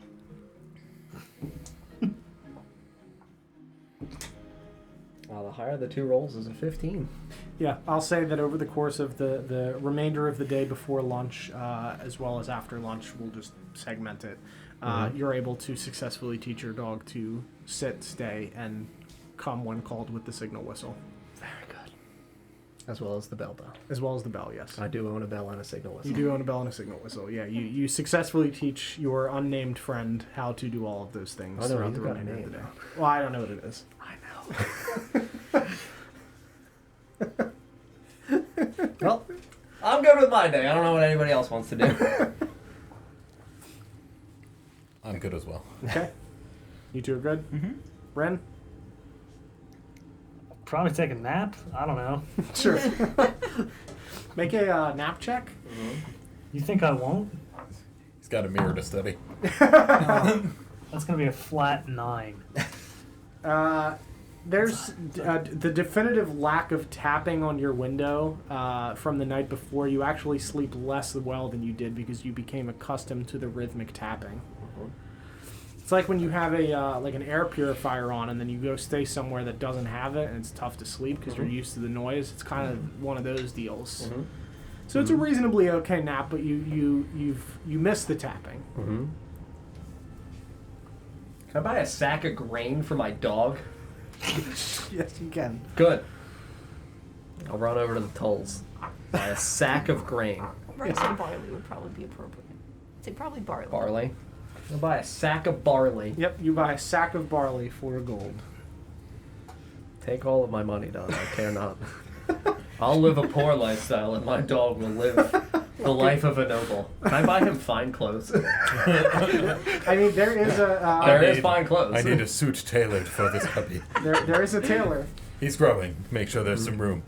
Yeah, no, I'll come back for the suit later once he's he's a full big grown. boy. Once he's a big Sure. boy, he'll learn his suit. Aristocratic for a dog seems so right, but it's 10 gold a day. Give him a little suit armor. Are you making the character sheet? Listen, you don't need to know. He's a good boy. He deserves this. Right? He does. I still need a name for my dragon. Mm-hmm. Dandelion, is there anything else you want to do with the remainder of your day? I want to think about a name for this dragon. Okay, I don't know that we can speed roleplay that. Yeah, we gotta replay every second of this thought process. I mean, hey, we just about did it for the actual hour of time it took to cast the spell the last time. To be fair, we did about some hit of that was mark. not what was happening. But we about hit that mark. He's very pretty. You should have a pretty name. But I don't know many names.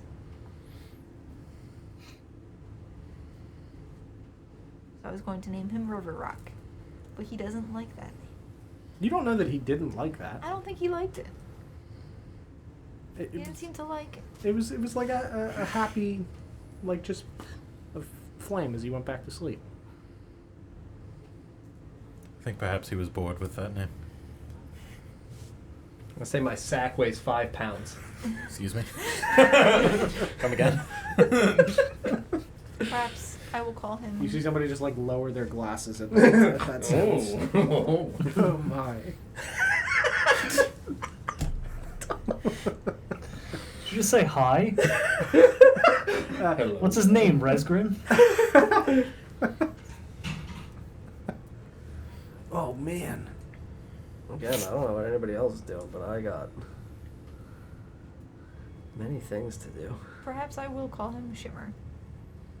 Shimmer's a good name. It's a pretty name. Should go with Shimmer. Similar to the River Rock. Yeah, he snorts happily at that. Does he seem enthusiastic?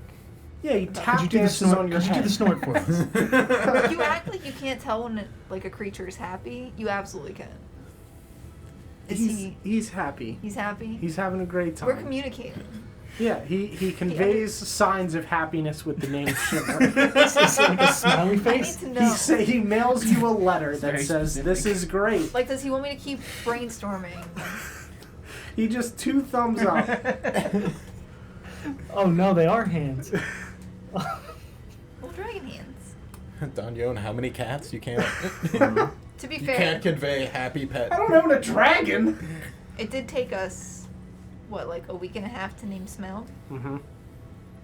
Take this very Smel's a seriously. dragon's name. So Yeah. you do in fact own a dragon. I told her to name it Smoog. No, you. I did it earlier. I said name the dragon yeah. Smoog. No, I'm. Not after what happened to Fish. Yeah. Nope. No D&D animals named after actual animals. It's too sad. Shimmer? Shimmer. You got it. Let me write it down. Shimmer Unless we like River Rock Johnson. the not every dragon. Shimmer? River, yeah. Okay. River the Rock Johnson for short. Oh. River It's ring name. the Rock. The people's pseudo. I did put in parentheses River the Rock in quotes Yeah. Johnson. All right. If nobody has anything else, we will fast forward to the following morning, as you guys have slept and awoken in the inn the following morning, preparing to leave.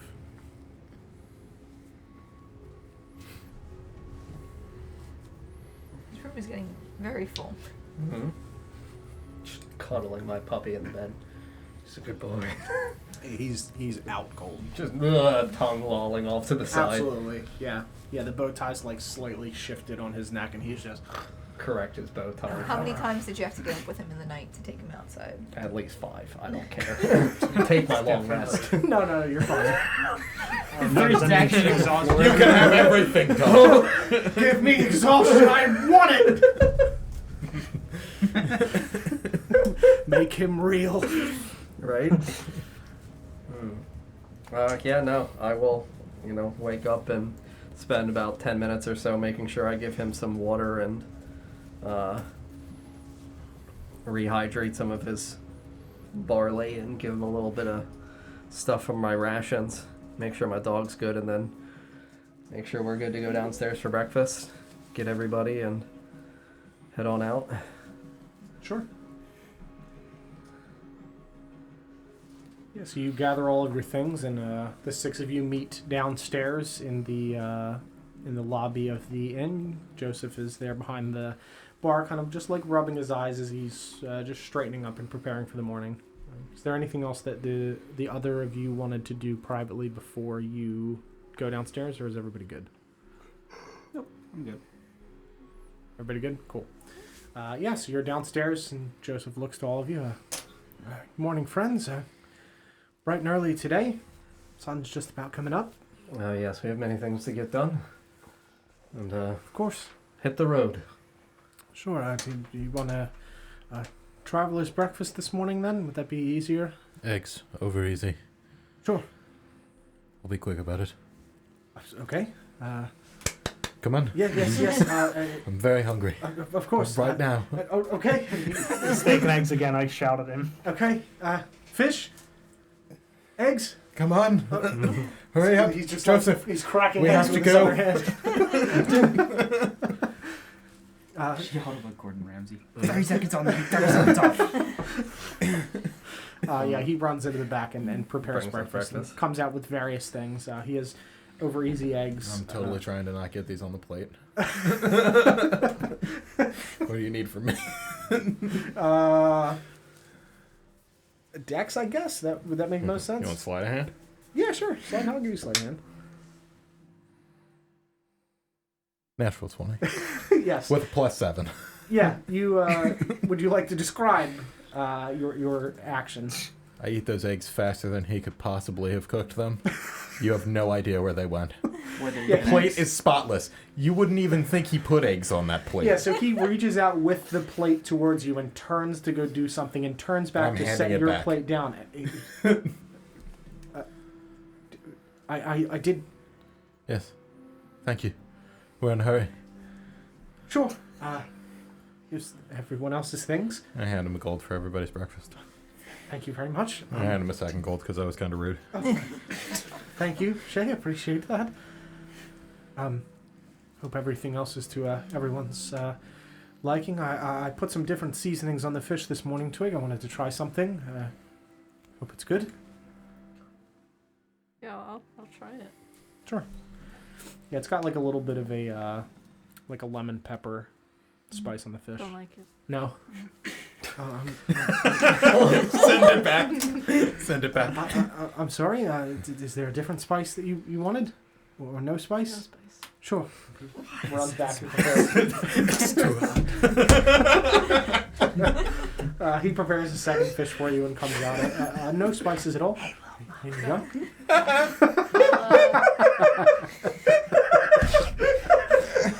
I'll take one of the toe bones out of my pocket and hand it to him. One of the what? The Toe toe bones. bones? Oh. I thought you said doubloons. I was like, where the fuck did you get pirate doubloons? The Spanish Inquisition time you never expected. Never he expected. He takes the toe bone. Thank you, Twig. I know you collect things. I'll keep this safe. Yeah, get yourself something nice with that. I'll certainly try my best. I don't know what the conversion rate is. I might have to buy a book, perhaps. Didn't figure it out. Thank you. Thank you very much. Does anyone else need anything? Could I just have some additional scrambled eggs for my puppy? Oh, yes. What's his name? I can't tell you that. I'm sorry, Joseph. Okay. For now, just call him Puppy. Sure. Some scrambled eggs for Puppy. Just a Yes. minute. Goes back and Good makes boy. some more eggs and comes out with them on a smaller plate. Yeah, Here you gonna are. hold him up. Yeah, the Let dog him just devour. just eats them Very messily. Oh yeah, it's all Very over good. all over his face. Yes. Grow. I'm really worried. As an aside, It's fine, dude. Why would you be worried? are you What could he insane? possibly do? You haven't seen the shit he's done to DJ. Pets are terrible. Mm-hmm. Oh, just wait. It'll be good, though. It'd be great. Mm-hmm. He's having a great time. He really enjoys the eggs. I'm gonna train him for the rest of the day to use the help action. Thanks, Steve. Chopped on my eggs. Give some to Shimmer. Yeah, Shimmer eats them happily, and a little puff of smoke.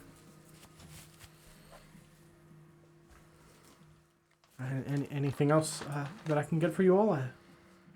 Thank you again for everything and for all of your help. Oh, no, we're good, Joseph. Thank you. Do you have Sure. any large mushrooms?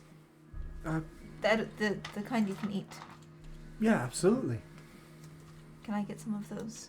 Sure. And anyone else? Large mushrooms or anything for the road? Fish, meat? Tea in a to-go cup. Sure. Come on. Okay. He runs back into the kitchen. A few minutes go by and he runs out with tea in like a wooden mug thing with a lid on top. Here you are. The fuck is this? Tea? In a mug? I need it to go. More to go than this. Like a bag? I don't know. I don't like a teacup that you can just take. I It's don't. fine, I'll take this. Okay. Thank you. Did someone else ask for anything else? I've completely forgotten. Mushrooms. Mushrooms, yes. He runs back and he comes out with a handful of some larger mushrooms that hands them to you. Just make sure you cook them. You can eat them raw. I just wouldn't recommend it. What happens if I eat them raw? Nothing. They just don't taste as nice. Better cooked. I hand him a silver. Thank you. I'm probably going to eat them raw. Okay. Defiantly taking a bite of this mushroom right in front of him. Anything I else? love them. Anything else for anyone else for the road? No, Joseph, I thank should you be for good everything. now. Cool. Well, you all have a wonderful day and safe travels, friends. Thank you. Of course. Hmm? I'll hug him goodbye.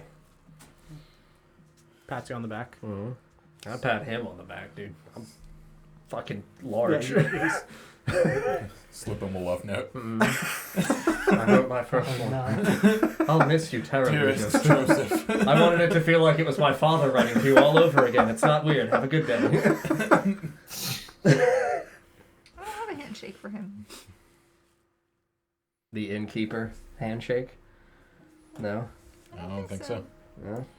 No time like the present. Mm-hmm.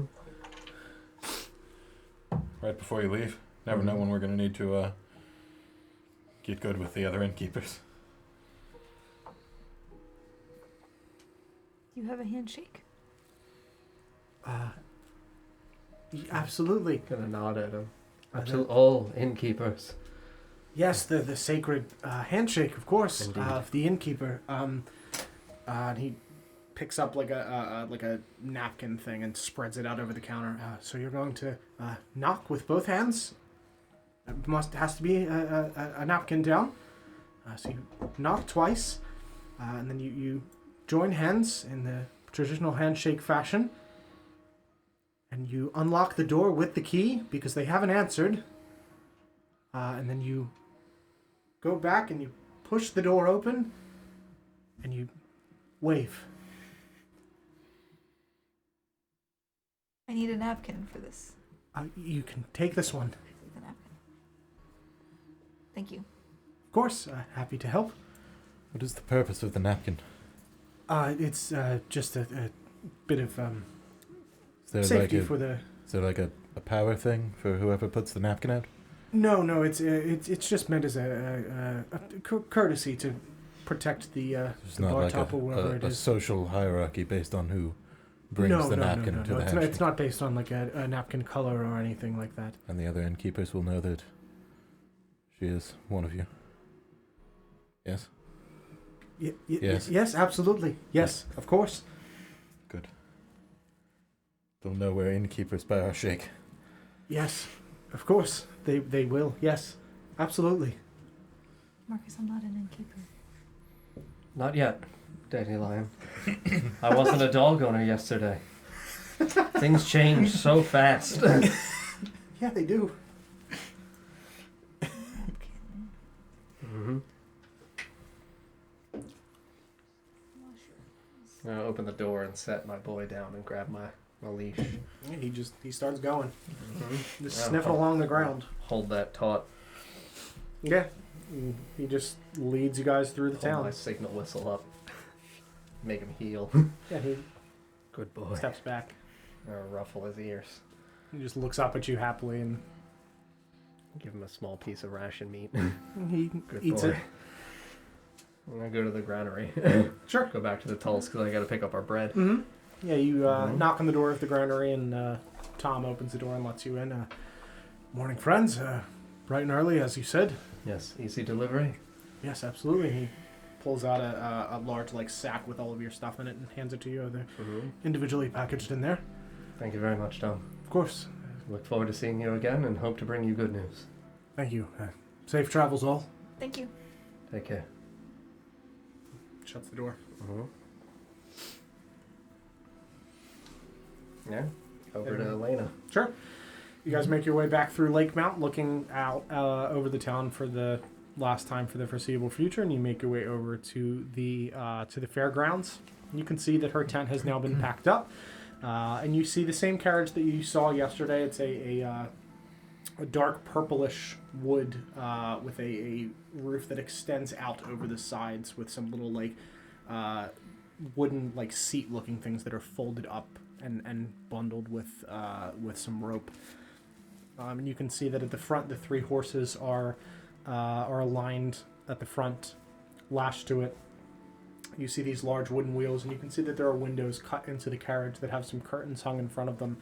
And directly behind the carriage, you can see that there is a larger cart full of what looks to be the cloth from her tent and some other things that are packaged inside. And she's just sitting, leaning against the tent, and looks over to all of you.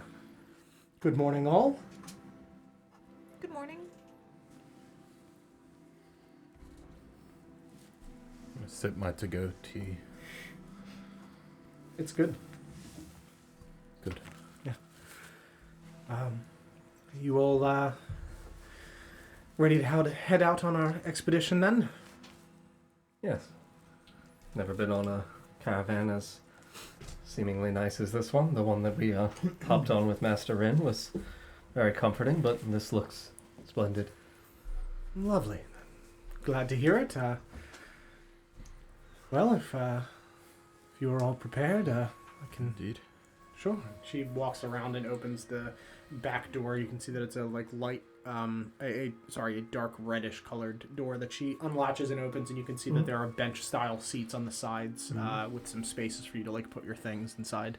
Very good. It's fairly spacious enough for a bunch of people to sit in the back. Start pulling off all my sacks. Yeah, you pulled off Got all like your 9, Don. 9 sacks of so stuff. much equipment. Dogs are expensive.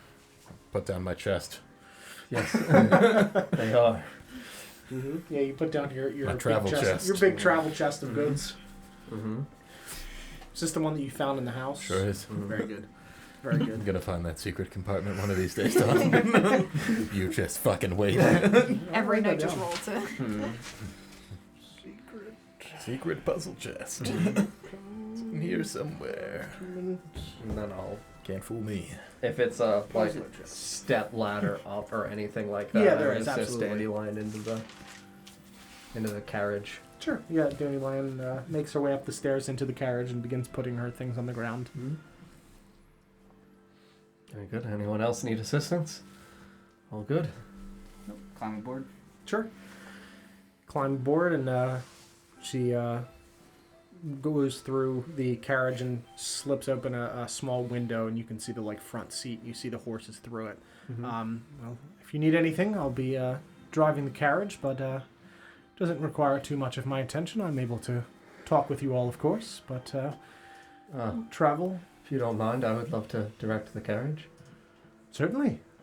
If that's something that you'd like, Marcus. Yes, as a man proficient in land vehicles, I would like to utilize this land vehicle Sure. and bring my dog up here Absolutely. and hold the little reins in front of him with his paws. Yeah. Sure. You can teach your dog to. I'll sit in the back then. Now that's OP. Train this dog to be proficient with land vehicles. Yeah, so you walk up front and sit your dog in the seat next to you, and she steps inside and pulls the door closed behind her and sits at the edge of the carriage by the front. And ready when you are, Marcus? Mm-hmm. Yeah, I'll gently Yeah, the carriage get us begins going. crackling forward over the dirt out of this large fairground gate as the big, large Lakemount Fairground sign passes over you. Mm-hmm. And you make your way along the circle of Lakemount and up the road to the side, which is Hunter's Path, as you've been told. Mm-hmm. And you make your way out of Lakemount proper as the day continues. It's a fairly nice day out as the sun fully, rises over the trees. You make your way along and are now fully traveling. Very good. Mm-hmm.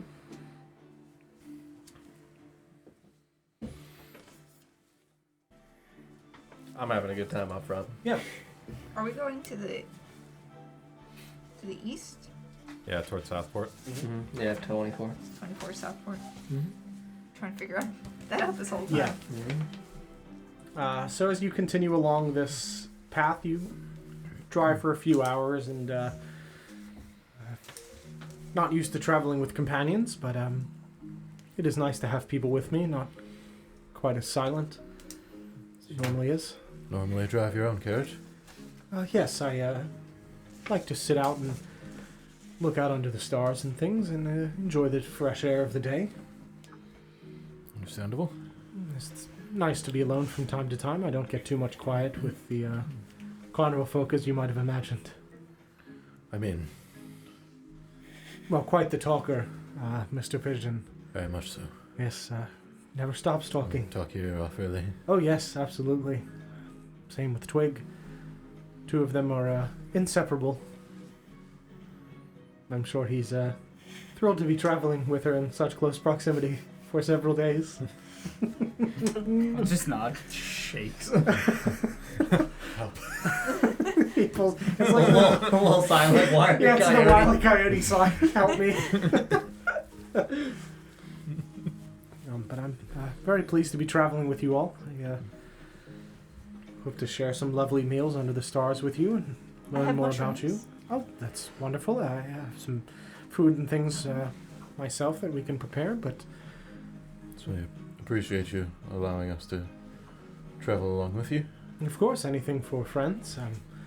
You've all been quite helpful to me and to my good friends Mr. Pigeon and Twig, and I'm happy to make the accommodation. I certainly have the space.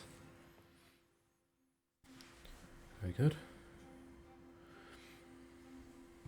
So as you guys travel along this road for about another hour, you come to a gate that is across the path in front of you. You can see that there is a man just leaning, sitting on a tree stump next to you, and he has a table with several colored pieces of fabric.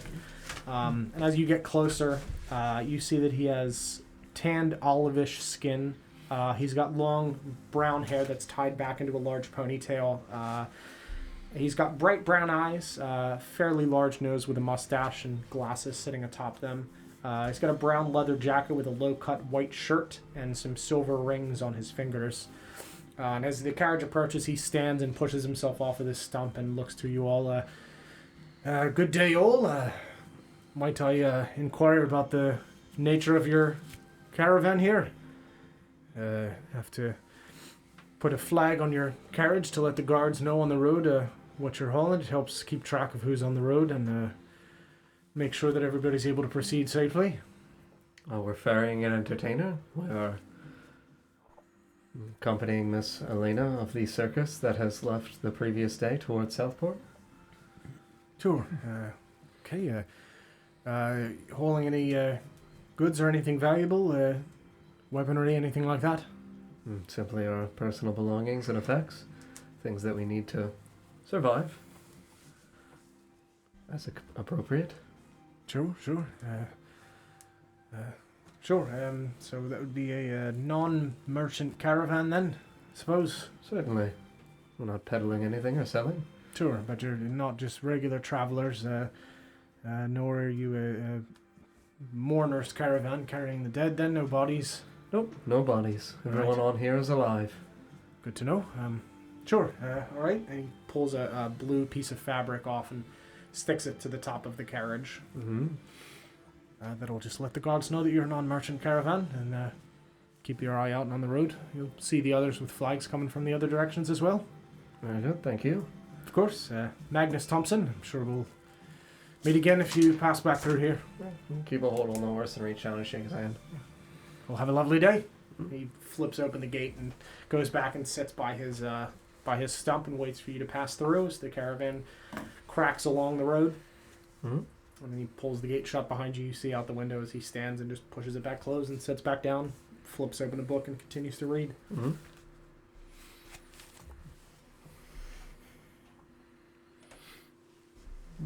Yeah, I'll lean back through whatever grate you described previously. Yeah, there's for me a to be fairly able to- sized window. Sure.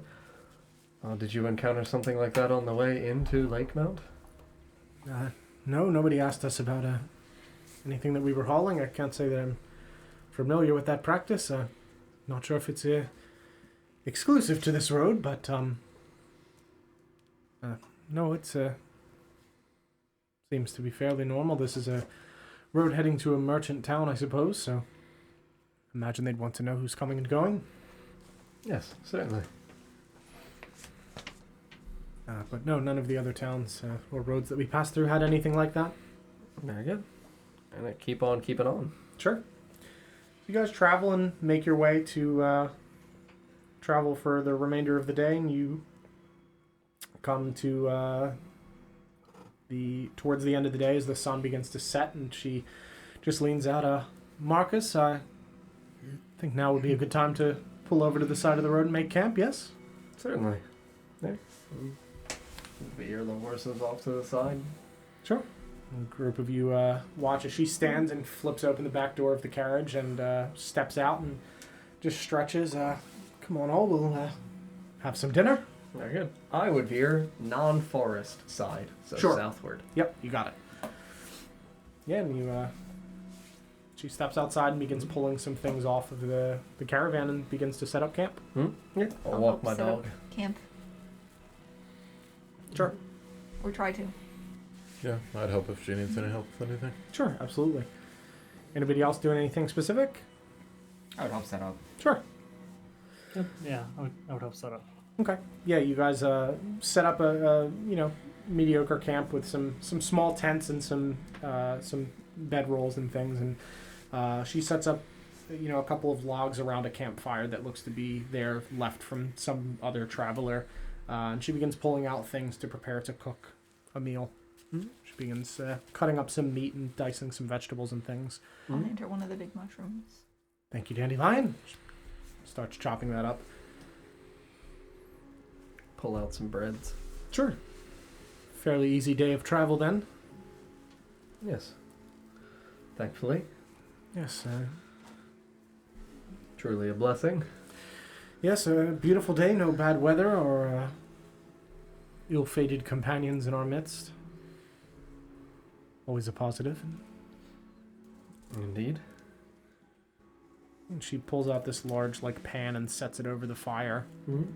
Begins cooking all of the food. So the smell of fresh meat and vegetables begins simmering through the air. What did that man want earlier? He asked what we were selling, if we were selling anything, and the kinds of goods and belongings that we had on our cart. This way, when we arrive in Southport, the merchants and the guards know who we are and what we're bringing. Seemingly a way to direct us. Wonder what happens if you just remove the flag on the way. Not certain. But if it is customary, it is customary. And besides, if it is something nefarious or ill-intentioned, curious to see who would arrive. Sometimes the easiest way to find something out is to let the something happen. That seems fair. It's very true. Of course, and you're all fairly well equipped to handle problems, I take it. You've solved your fair share within Lakemount. Yes, so far. No serious issues. Have you ever had run-ins with individuals that were unsavory on the road? I've had my fair share of run-ins with unsavory folk. Some of them in my carnival. Indeed. But, no, nothing too serious. There's a fair share of bandits, but the majority of them are simply people that are struggling, looking to feed their families, and have nowhere else to turn but crime. I offer those that have given up on other walks of life and try to help them where I can, but occasionally more drastic measures are needed to be taken. Case-by-case basis, same as I deal with the others similar like me. Certainly. Try to read people and evaluate them the best that I can. Seems a fair thing to do. Not always easy making a judgment call, but I try to be fair. Everyone has their reasons for their actions. People rarely do things without logical reason. There are those that do. Things that just wish to see chaos. But that's more rare, I find. And you would say that Eladrel, right? The Yeah. wizard man, is not one of those people who simply functions on chaos? I don't think so. He seemed to be fairly good intentioned, searching for information regarding this tree. Forgive me for asking, but we're not very well versed with magic that you may be more familiar with schools of necromancy. Come across it sometimes. Not one that I practice myself, but I am familiar with it, yes. Are you familiar with its purposes and uses? Can be used to alter the flow of life. How so? Can be used to reverse death and to alter the state at which time flows for people, allowing them to live longer or come back from the dead. Those seem more benevolent than some other descriptions I've heard. There are certainly their good and their bad things about it. There are those that I'm certain use it for more nefarious purposes, but there is good in it. I do not believe magic to be inherently good or evil. It's the motivations of the people that choose to practice it and wield it that I think decides what the root effect of it is. But there are certainly bad uses for necromancy. Sounds pretty scary. It can be. Magic can be scary. It is a powerful thing that should not be taken lightly. Those that are familiar with it and use magic, especially folks like Rin that are not gifted it by celestial or godly means, or lineage, those that study magic and learn it can tend to stray down paths that are more dangerous than others. Knowledge is subject to the scope that it was written. knowledge can be faked and masked, and the true intention of things can be altered. You suggesting I shouldn't trust the young master? No, I have no reason to not trust young Master Rin here, but there are those that seek knowledge for more nefarious purposes, and it is not always apparent that the knowledge itself is nefarious until it is put into use. Facts can be altered, truth can be hidden. So is the knowledge nefarious, or is it the person that's using the knowledge? I'm very confused. Well, the knowledge itself can be written in a way to trick someone into doing something nefarious, is what I mean to say. The true nature of a spell is not always apparent in the writings of how to perform it. They are simply a guide on how to perform spells, but the nature of a spell can be misleading. For instance, with necromantic magic, somebody could think that a spell that raises one from the dead is a spell that would restore someone to life. If it is simply written as a description of that spell and how to perform it, and the spell is listed as something else, if they choose not to pursue further knowledge, they might not know until they performed it, saw the results. Suppose that makes sense. Not really my wheelhouse. Understandable, nor is it mine. But magic is powerful and can be dangerous, but in the right hands, it can be wonderful and extremely helpful. Indeed it can. As she says that, I'm going to use minor illusion or silent image to make 2 more puppies appear. Case in point, that's magic that I would call good. Who can say no to more puppies? They're very cute. They don't make any noise. Yeah, you see the unnamed puppy just kind of like look at them and just like get real low to the ground and start bounding towards them and jump towards them and goes right through them. He just looks around confused, looking for them again. Ooh.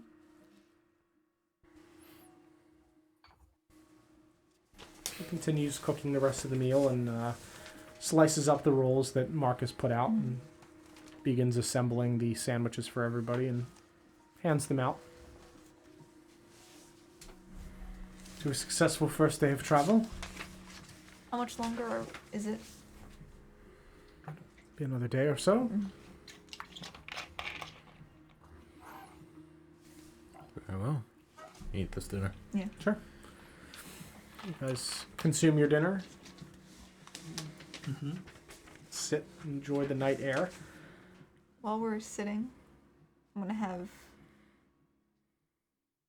Shimmer fly up into the sky and just kind of survey The surrounding area. the surrounding area. Sure. Make a perception check. Are you I'm gonna viewing through his... Yeah. Yeah, make a perception check for me. So I get advantage on those. Mhm. Because pseudo dragon. Right. Keen senses. Sight, hearing, smell. Yep. Are you kidding me? I rolled 8 for both of them. Perception is wisdom, right? 9. 9. Okay. So you don't see too much around you. You see the large trees to the northern side of the road. You can see the mountain ranges far off to the south. And you do see a small light making its way along the path from the direction of Lakemount towards you. From Lakemount? Mm-hmm. From the direction of Lakemount, not from Lakemount. You're too far to see the actual town from here, but you see a light swaying back and forth, making its way down the road towards you. Something is coming? From the way we came? Are there any other, like, roads that connect to this one between where we're at and Lakemount? Or is it Just the one. presumably coming from Lakemount? Yeah, from the direction of Lakemount, yep. Yeah, and there's no other roads that you passed. Right. Yeah. I mean, you keep saying the Yeah, direction sorry. of, but the assumption would be if From it's Lakemount, yes. on the road between Lakemount and where we are, and there's no other roads that connect to it. Yeah. Yep. Yeah, from Lakemount. How far? Did I see how? It's about a mile off. Not very far. Traveling fairly late, It was a light. presumably on some sort of caravan. Imagine whoever it is will be stopping for the evening fairly shortly. Perhaps a new friend. Or an old friend, if they're coming from Lakemount. True, someone we might know.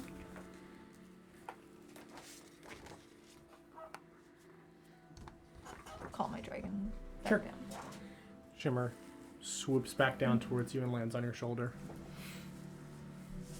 A few minutes go by and you hear the crackling of wheels on the dirt road, spindling over the stones as it crackles towards you. You see a small carriage making its way towards you, a lantern on top swinging back and forth as it bounces across the rocks. You see a modest-sized carriage made of a dark mahogany wood with two large spindled wheels at its rear and two much smaller ones at its front, with a large oak wood-shaped body sitting atop this mahogany base that's clearly been like fixed on at a later time, built on top of it. There's writing on the side of the carriage that says Van Track Wares and Comforts. And the carriage moves up towards you, pulled by a single white horse. You see a middle-aged human man with a large green trench coat and a brown leather cowboy hat. So he pulls up to all of you and looks down to you. Evening, folks. Might I be able to offer you some comforts this evening? Some wares of any kind, or if you wouldn't mind sharing a conversation and a meal? Be happy to get off the road for a while. Does he have a merchant flag? He does. What color is it? Merchant flag is white. Sure thing. You can join us. Appreciate that. He steps off of this carriage, and you can see that this dirty blonde hair kind of ruffles its way out from the side of the hat, and you see now as he approaches the carriage this very welcoming green eyes. He's got a very remarkable mustache, hiding his upper lip and curling up at the ends. Name's Arthur. Arthur Beltan, but my friends call me Van Track. Track for short. Why Van Track? That's an abbreviation of my business name. It was given to me by an elvish man that I met in my younger years. South near Valinor. Not the original owner, then? Of the caravan. Yes. I am the original owner of this caravan. So the name was given to you by... Yes, by an elvish man, yes, that I met to The the name south. have a meaning? Yes, it means... How do you spell that too? Vantrak. Mm-hmm. Vantrak means path traveler in Elvish.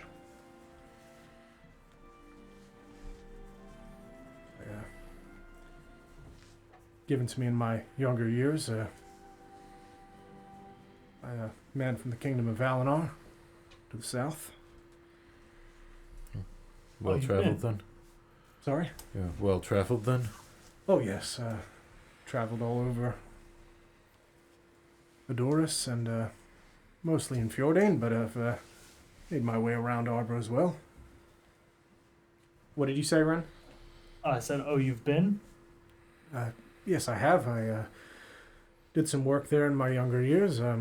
My father owned a small caravan company. Happy to tell you the story. I've got nothing else better to do. Sure. Banner Gaming, thank you very much for the raid. Welcome, everybody. Hello. Hello. Thank you very much. You seem to know Valinor then? Yes, I'm an emissary from there. Might know the man I met then. He was worked with the Rangers. Emerald Tyrus? Yes, I do. I do know him. Wonderful. He's a wonderful man. Very kind. Yes, he is. But before we get settled, might I offer you some comforts this evening? If you're in need of any firewood or anything, I've got some ales and beverages on the back of my carriage, additional rations, anything that you might need that you might have missed along your road. Wouldn't mind some rations. Sure, absolutely. Drinks for anyone? I think I'm good for this evening, actually. Sure. Do you have tea? Yes, I can brew up some tea, absolutely. I've got some equipment. Let me grab that real quick. He walks to the back of the carriage and pulls open a set of doors and pulls out a couple of bags of rations and pulls out some equipment to make tea. Walks back over and sits down, begins setting it up, and lights a small flame under this little tea kettle and starts brewing it.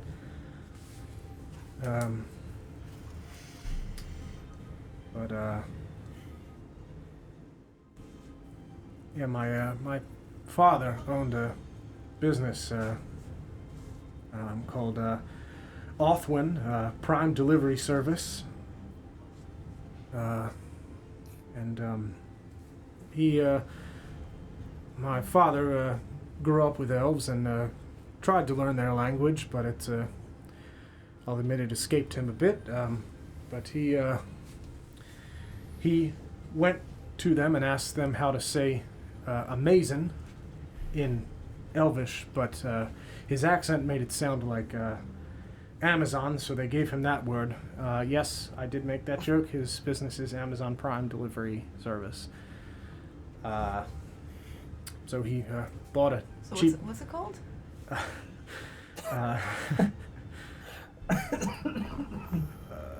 Othwen, Othwen,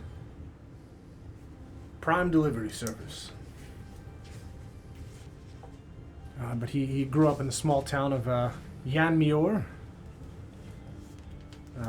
within Current Arbor, of course. Little city sat right in a valley between the King's Bluff mountain range.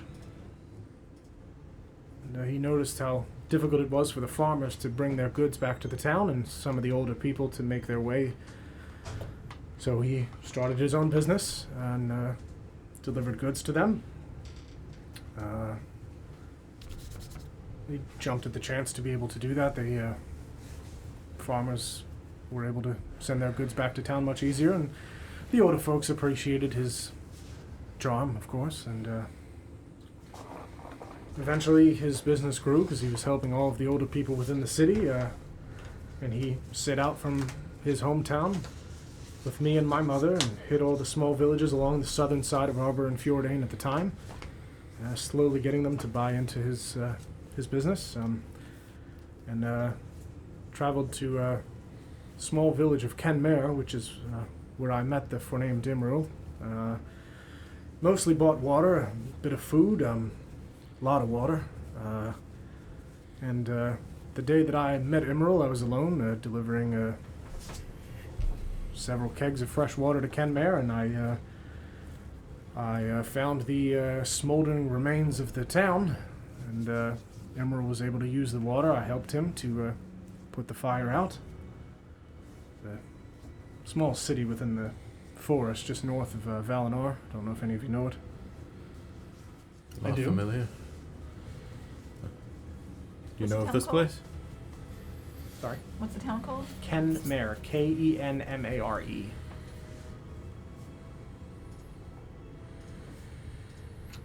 It's where I'm from. From there. Look a little young, no offense. None taken. But yeah, I don't really know much of went on in the town. It was a pretty tough journey to get there through the thick trees. I didn't stay there much. I just dealt with the person that handled all of the purchasing. Who was that? James Burton.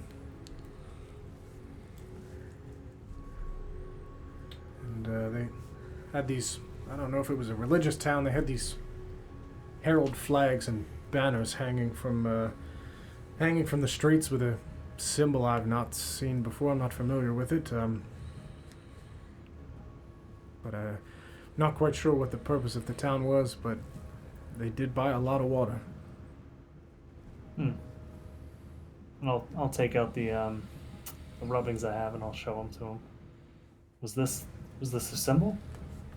I don't think so. Those were the ones that were carved into the trees. I could try to draw it if you've got paper. Sure. Been a long time since I've seen it, but it's pretty stark. I think I remember it. No, I'll hand him a quill and paper.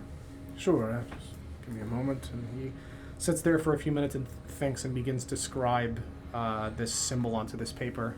Hands it back to you, which I do have, and I'll give to you next week, Paul. But for everybody, this is what it looks like. It's going to be a little bit hard for Paul to see. Let me see if I do this.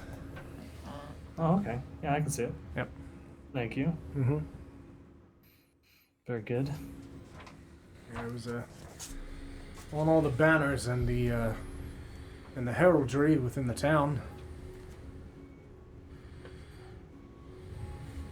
They all had this strange necklace they wore around their necks, but I don't know if it was a religious thing or I didn't much ask. I'll reach into my shirt. Pull it out. This one?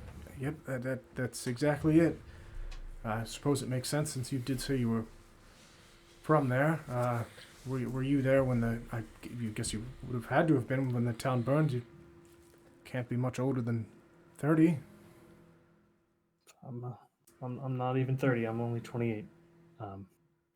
Emeril found me. Oh, you're the child then that he found. Yes.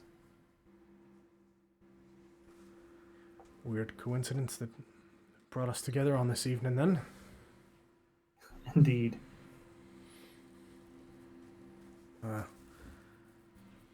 Very sorry for the loss of your town, though I suppose you didn't know it much. I don't remember anything from there.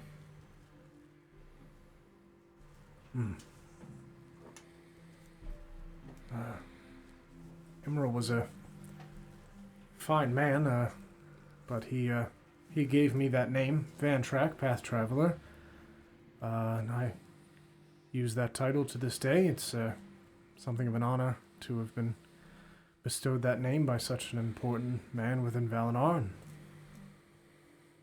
it's part of a guild that kind of goes along with that, called the Travelers. More of a merchant coalition that I set up to have people travel around Adoris and offer goods and services to the great kingdom of Fjordain and beyond, wherever the paths take us. Helping those that might be lost along the way. And we meet yearly back in Yanmuir within the King's Bluff mountain range. See my father and hang around the old town. So you like traveling then? Oh yes, I do never stay in one place for long. I pick up things along the way and try to help those that I can and offer goods and services to the great people of this land. Very kind of you. It's a bit of a kindness, but gives me the opportunity to travel and see the world and follow along with pretty much the only thing I know how to do, with my father having taught me. Not great at much else, I'll admit, but hell of a delivery boy. It is an honorable profession. Do you stick to the roads primarily? For the most part. Came through Lakemount, I imagine. I did. I passed through just this morning. Can't have stopped for long. We've been on the road all day, and you weren't very far behind us. We came from there. Yeah, I just stopped by early this morning, picked up a few things, and continued on.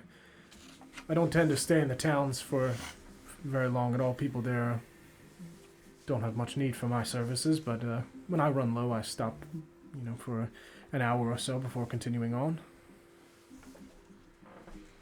The roads are my home for the most part. Myself and my horse, Cilia, which is Elvish for shining white light.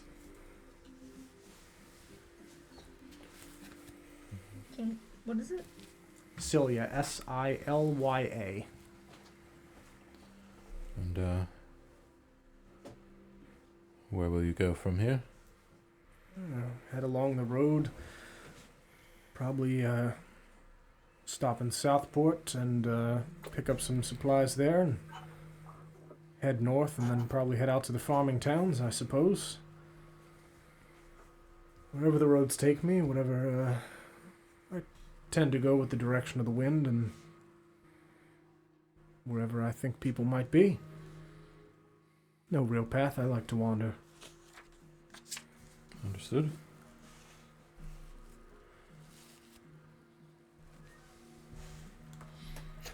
Well, I'd appreciate it if you traveled with us to Southport. I would like to rack your brain if you remember anything else about Kenmare. Certainly, if we're headed the same direction, I don't see why not. I'm stopped for the evening anyhow. If we leave around the same time, I'd be happy to help any way I can. Appreciate it. Of course. Can I get any y'all a drink or anything? Besides the tea, my dear.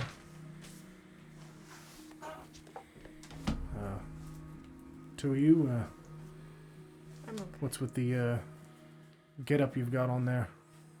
I'll give him a little bow and gesture to the cart and Madam and Twig. Yeah, we're traveling with a circus. What? Sounds exciting. Get to travel around a lot, I suppose. Quite a bit, yeah. Meet all kinds of strange people, I assume. Usually we're the strange people, but Understandable, but nothing strange about putting on entertainment for the betterment of the world. Shake my head, no, in agreement. Whatever the entertainment might take form in. About the two of you? You were fairly well armored there, son? Only on my lower half, Don. Well, yeah, of course. Fairly well done. Muscles speak for I themselves. like a man that admires my lower armor. Oh my god. You're Lomer. Yes, son of a former man of knighthood in Fjordain. A noble profession. Yes, Marcus Shaw the Fourth. Can't say I've met him or am familiar with, but I don't really have a kingdom that I call home. Nor do I. Traveler, then? For now, some things I need to do in Greymore with the good of my people in mind. Certainly.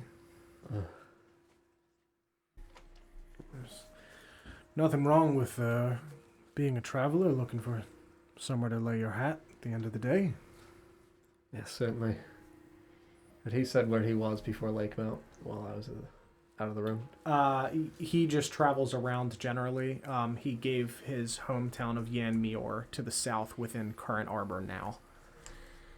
Can you spell that? Yes, Yanmior, which in Elvish, which loosely translates to the sanctuary within the mountains in Elvish. And he did mention it was in a valley between the King's Bluff mountain range to the south.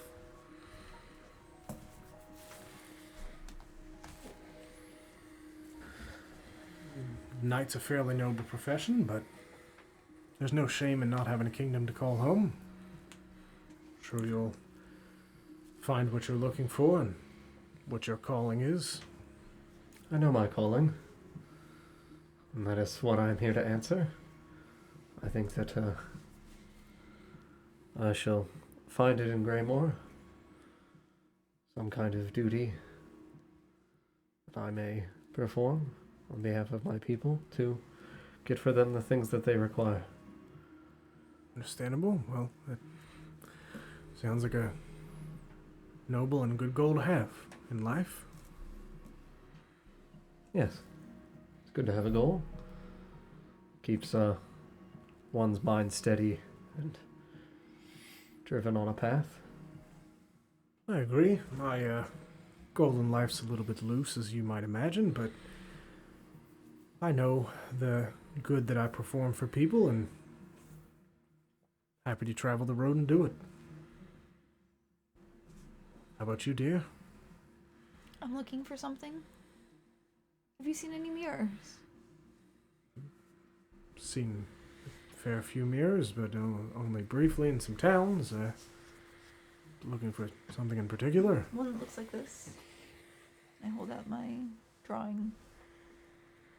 Can't say I recall anything that's quite that fine. I normally just stop into the inn and gather a few things in some general stores, but I wish you the best of luck on your quest here. Hope you're able to find what you're looking for. Have you ever been to Southport before? A few times. You said you stayed at the inn. You recall the name of that inn you stayed at? Don't usually stay in the inns. I prefer to camp outside. On your own? Yeah, I normally only stop into the cities or towns for a few hours to gather goods and things. I don't spend much time. But you typically do travel alone, yes? Just me and my horse, yes. Throughout Arbor and Fjordain? Yes, that's primarily where I travel. There are others in my guild that travel in the other kingdoms of Arbor, but for me, I prefer to stick in these two kingdoms close to home. Forgive me for asking then, sir. These roads are notorious for bandit activity between these two kingdoms. As an individual traveling alone, even with a light on in the dark, how is it that you have been so unbothered? Or have you been bothered? I've been bothered from time to time, but most of it's harmless. You give them a few gold and they'll leave you alone. It's, most bandits are not looking for trouble. They simply want something, but most of them aren't looking for a fight. They'll only take one if people don't listen to what they're asking for. At least in my experience, it's easier, especially at my age, to just give them their gold and let them pass on and allow me to keep moving. Certainly. And these bandits, have they claimed to be of a certain organization?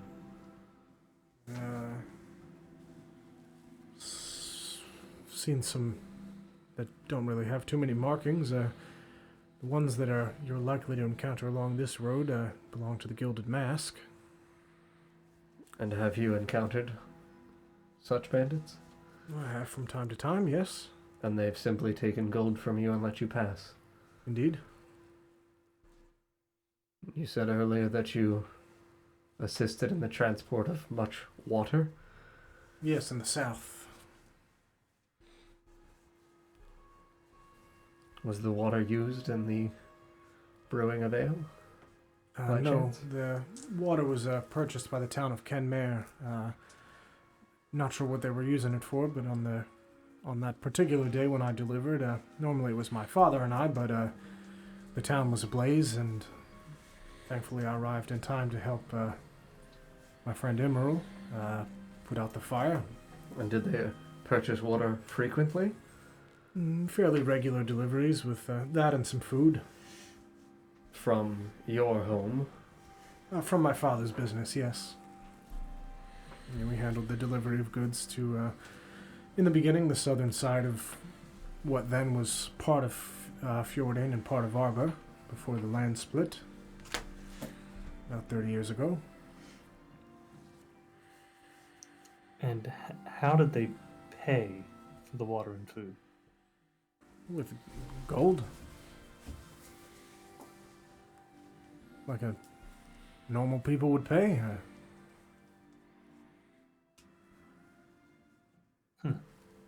Okay. Didn't know if they bartered. No, I don't think so. I never really saw if they produced anything or did much aside from the weird symbols, but Did Kenmare not have its own source of water? no, it was difficult to get to a lot of the freshwater lakes with the trees being so thick. It was easier for them to order water from us. They weren't nearby any of the freshwater lakes, and there's some dangerous creatures within that forest. What forest? This forest right above Valinor, Okay. to the south. So, water and food. Pretty much what they ordered regularly. Just basic supplies.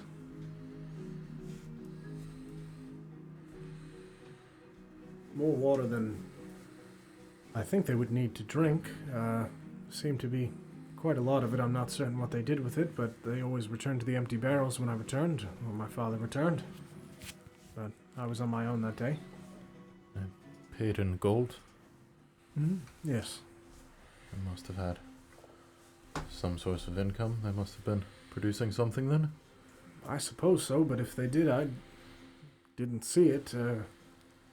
They didn't seem to have any manufacturing buildings. Small town? Yeah, it's pretty small.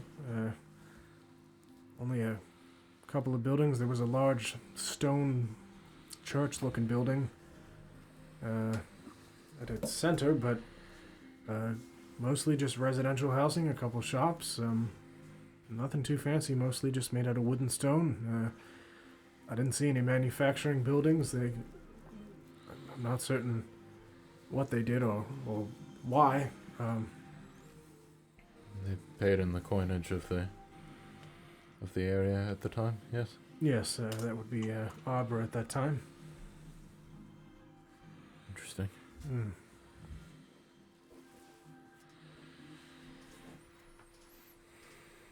So, strange little town, to be sure, but I try not to judge people for the things that they do. Everybody's got something important to them, and You said it was hard to reach. yes, a very thick forest. Where was its nearest neighbor? If you travelled there, I imagine you went through another location on the way? Yes. There's a large city of Briarwood to the north. That'd be the closest city. A couple of smaller towns along the way, but that was the largest city to the southern corner. Fairly close to the Mistlands. To the east of the Mistlands? Yes. Indeed.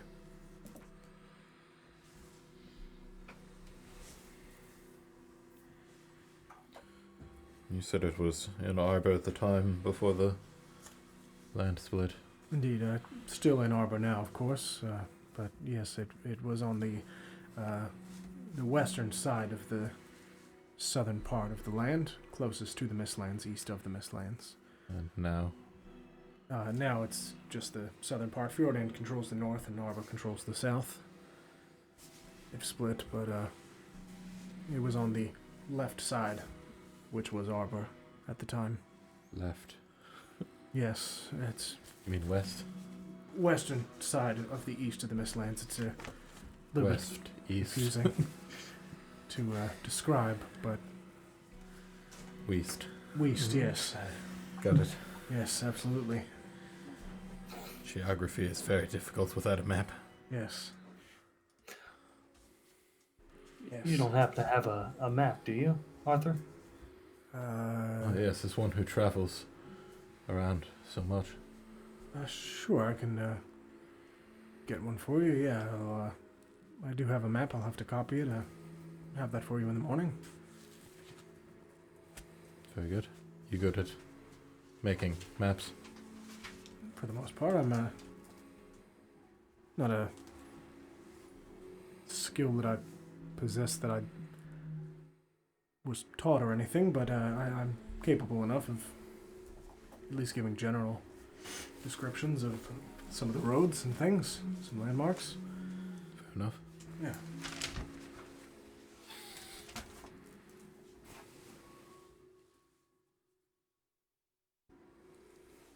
Everyone keeps talking about the Mistlands. What are they? I don't know. Well, the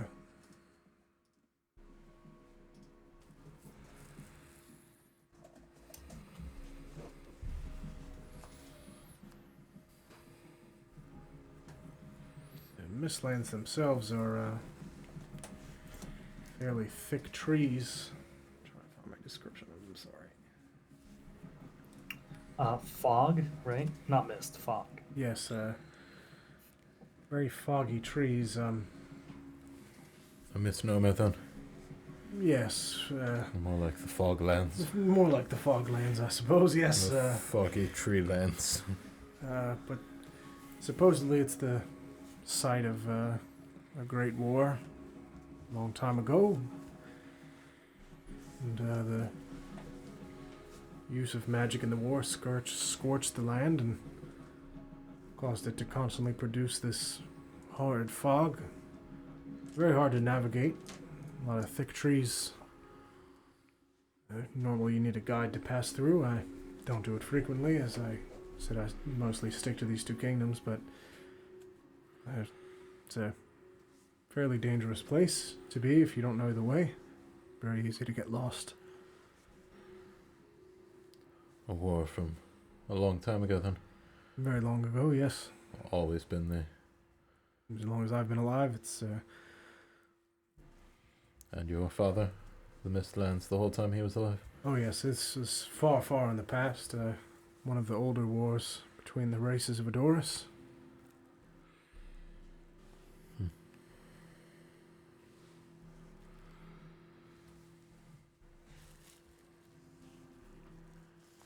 A strange place. Sounds like it. Wouldn't recommend anyone go there.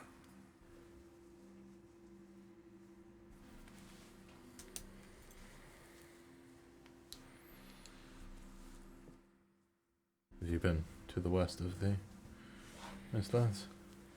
A little bit, not too much. I've been into a few of the Elvish kingdoms along the other side briefly, but mostly I stick to the human kingdoms on this side. Jesus. Yeah, what's that all about? Sorry? Nothing. Oh, okay. Walks around with his fancy elvish name, only goes to human kingdom. Okay. Was given to me by, from Valinar, as I said, but just I fucking hate elf. No. I knew it. Random. Yeah. No, I just Look at him, Dana. Zero tolerance racist party.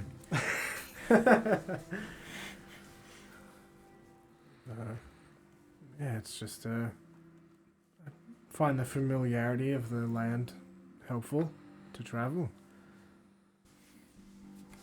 And there are others that travel in the other kingdoms. Right, you mentioned your guild.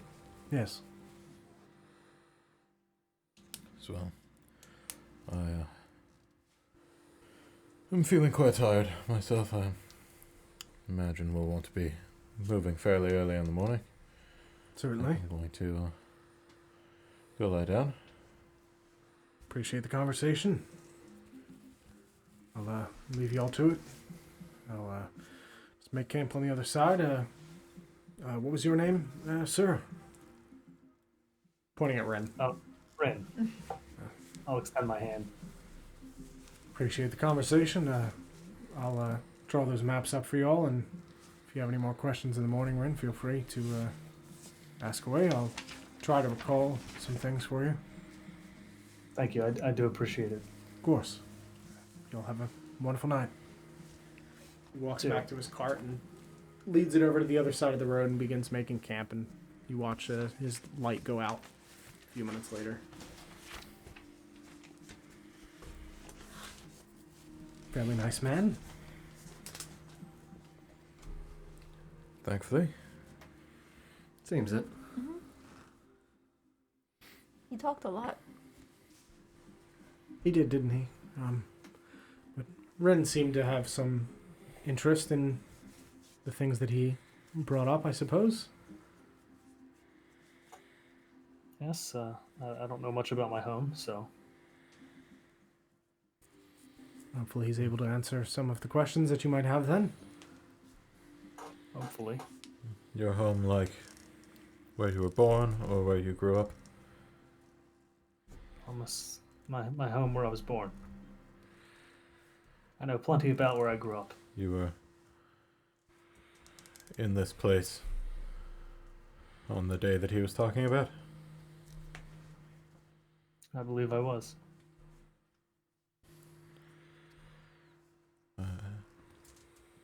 How many made it out that you're aware of? Just, Hmm? I said just me. Just you. This is unfortunate. I'm very sorry. Thank you. You still have the symbol of your people? Yeah, I mean the necklace is hanging around. I'll just point at it, kind of rub it a little bit. I have a picture of what that looks like, so that way you guys can see it. Mm-hmm. This is really all I have from there. And, you never found anyone that knew any of your home? Where you were raised?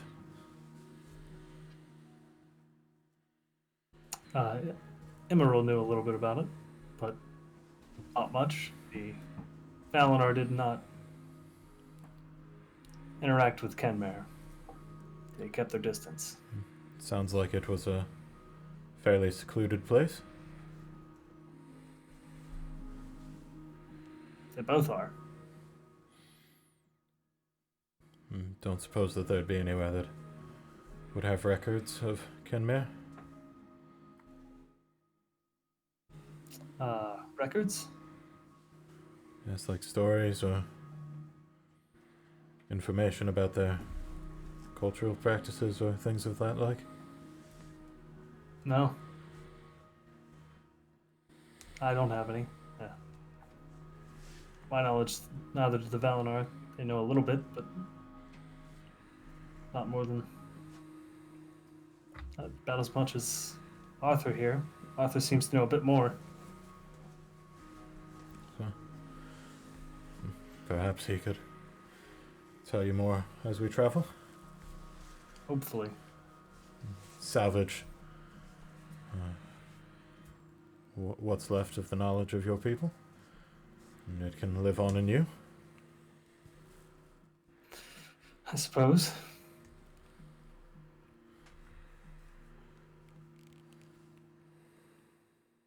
As well, this is awkward. I'm going to bed.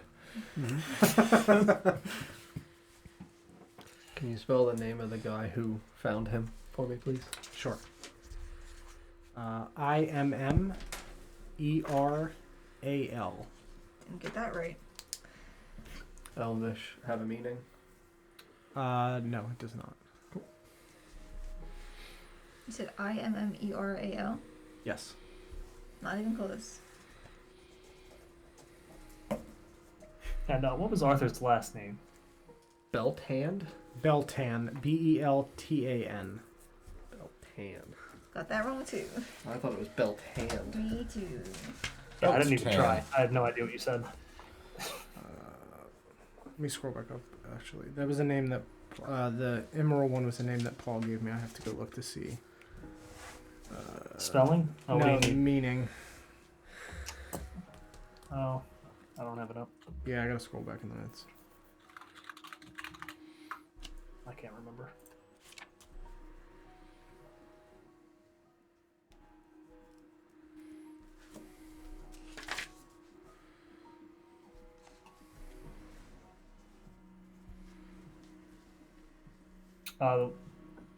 You're asking about the last name?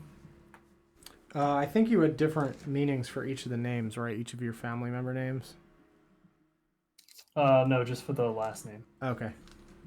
So it's meaning could be interpreted as watch or vigil. Which the last name is Tiris, Tiris.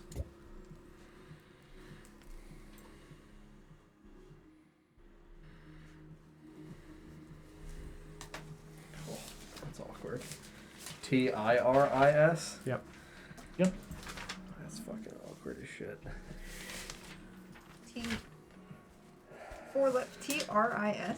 Okay, there. Tiris. Tiris. That doesn't seem right. Yeah. I spelled that one wrong.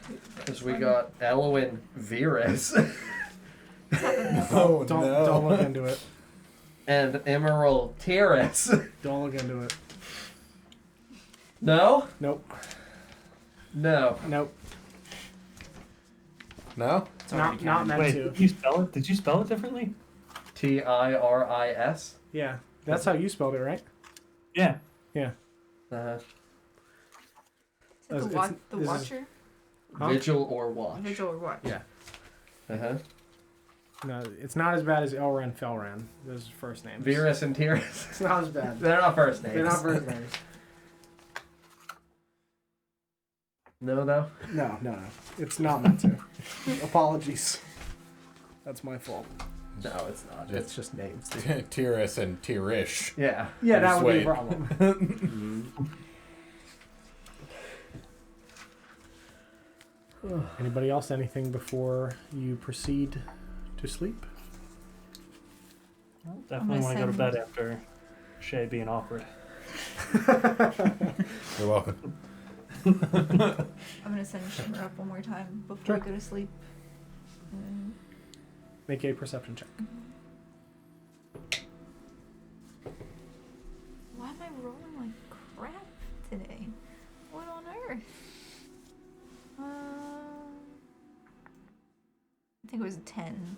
It's plus 1. Yeah, 10. Okay. Yeah, you don't really notice anything in the distance. The, moon and stars are pretty bright and cast a grayish glow over the area. But you don't notice any lights in the distance. You can see a few small campfires in the far distance, but you don't really notice anything. Bring my vision back. Sure. Lena, forgive me for asking, but do you by chance have an additional blanket or cloth or something? Oh, certainly. Of course. She goes to the back carriage and begins sifting through her stuff and pulls out a large blanket. Thank Here you. are, Marcus, for your friend, I assume? Something like that, yes, absolutely. Sure. But And I'll wet this blanket with one of my water skins. Okay. I'm gonna begin ripping this blanket. Forgive me, I will reimburse you for it. Of course. I'm gonna take scraps of each of this. If each of you do not mind, please sleeping with one of these. Sure thing. So the dog can get your scent in case you're ever lost. That's smart as fuck. Thank you, Don. You Yeah. gave me Oh, a bloodhound, and I'm a lawman. what a bloodhound. It is to me. Yeah, I immediately take the It's a big scrap. I already know. Mm-hmm. Give me. I think they are forgive search and me. rescue dogs. So. Mm-hmm. Mm-hmm. Forgive me. Thank you. I know it might sound strange, but it is easy to get lost in the woods. And I do not know where our journeys will take us, inside or outside of Southport. And I would rather be cautious. Elena, if you would not mind doing the same in case he's ever able to, well, or has to, find one of us. Sure, absolutely. She Thank you. takes a piece and just drapes it over her neck. One night should suffice, but thank you. Of course. I'm gonna walk the dog over towards the dude's cart. Sure. Gently knock on Arthur's cart. A few seconds go by and the door flicks open. Forgive me for disturbing you, friend. It's understandable. He's got like a nightcap on now. If you don't mind in the morning, my good friend Dandelion is very new in town. I do not know if the travelers have a handshake. She forgot to ask, and it would mean a great deal to me if you offered it to her in the morning. Sure, I'll, If there is a genuine handshake, I as well would like to know the genuine handshake, but it is something that my friends and I are using to teach her that there are many ways in which you should meet and interact with different people in the lands of Fjordain and Arbor. Understandable. Sure, I'd be happy to help with that any way that I can. Thank you. Preferably if it incorporates some kind of walking motion. I assure Absolutely. you it will. Yes, of course. Reach out and shake his hand regularly. You're a good man, Arthur. I do my best. I'll make sure that I practice up on that. Thank you, sir. Of course. Yep, I'm going to turn around and just casually walk my dog away. Have a good night. You too, sir. Pulls the door shut. Mm-hmm. Marcus walks back with his dog. Yep. Everyone heads to their tents for the evening. And I'm going to tie a piece of cloth around myself as well for the wet blanket. Sure. The dog jumps up and just like sits next to you and just puts his head down on the ground. Yep. Immediately begins snoring. Get one blanket out for me. I'm going to put my back against the carriage and just hold him. You're a good boy. So you're not even in a tent. You're just nope. I'm just back against the like wheel of the carriage. Sure. Just outside. Yeah. You just hold the night. him in the blanket. He's begging for the exhaustion at this point. Is it cold? If I deserve it, no, I deserve it. it's like cool. It's not freezing yet. Can I sleep outside the tent under the stars? Sure, absolutely. Mm-hmm. Yeah, you sleep outside and you look up at the bright stars above you in this like quarter moon. I'm very used to this. Sleeping outside? Yes. Many nights, many early mornings and many long nights. Hard work. But it's peaceful, quiet, very comforting. But it is nice to have company. I'll also specify crescent moon. A quarter moon is not a fucking thing. I don't know why I said quarter moon. It's not. I don't know how you can possibly get quarter out of a crescent. There's no possible way you can visualize that remotely. It is a crescent moon. I don't know how you're... It's not like... I don't know how astronomy works here on yeah, Adoris. For all I know, it is a quarter moon. Right? I don't know what shape It's like a clock. It's a fucking clock. Yeah. You know what? It's a clock moon. Let me write that down.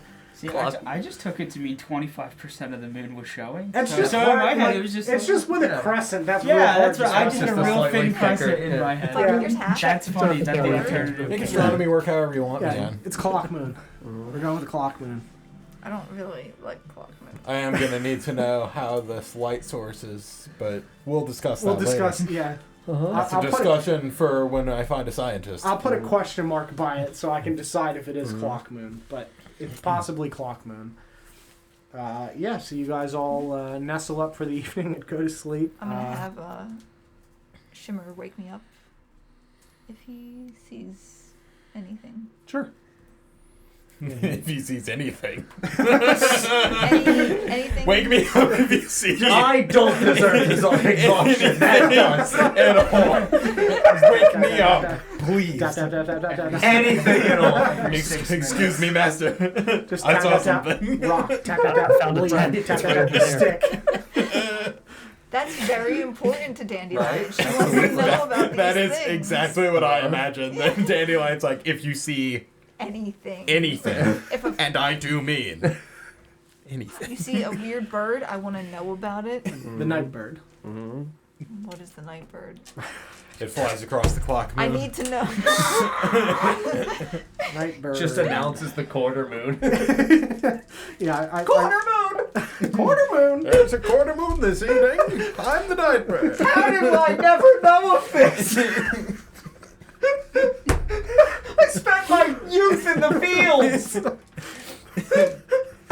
I'm like 3 hours Not north much of my longer. house. house. It's bad luck to sleep under a quarter moon. Your father always made sure you stay You're gonna inside. die. You see the night bird when the quarter moon's out, you know? It's Iago. Yeah. The worst time ever. There's a quarter moon.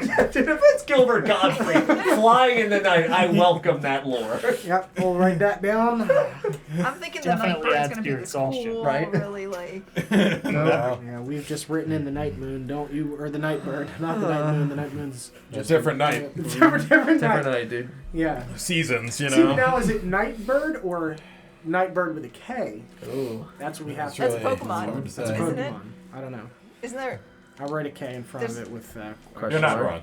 I'll That's figure on that I out. feel like that's just going to lead to more confusion down the Corviknight. line. Corviknight. Probably. Night bird. Yeah, so we'll discuss the concept of the night bird when I figure out if that's a thing. But it definitely is Gilbert Godfrey if it is. Yeah. But yeah, we're going to end with you guys going to sleep for the evening under the stars Uh-huh. with the dragon tapping every so often about a leaf that has blown by. I just pat it every time. Yeah, so we'll pick up there next Friday. Waking up the next morning. Very good. Well, friends, thank you very much for watching tonight. I hope you enjoyed and had a good time. We'll be live next on Sunday at 5 p.m. Eastern Time for the Veiled Forests of Orviga. If you're new here, make sure you follow so you can find us again. You can also check out our website, notgreatrpg.com, or you can type !Discord in the chat to join our community and come hang out with us in our Discord server and talk about whatever fun things you feel like talking about. D&D stuff, animals, books. We have a book club that is being started by one of our good friends, DJ, one of our other DMs that DMs the campaign on Sunday. But yeah, thank you guys very much, and we'll see you on Sunday.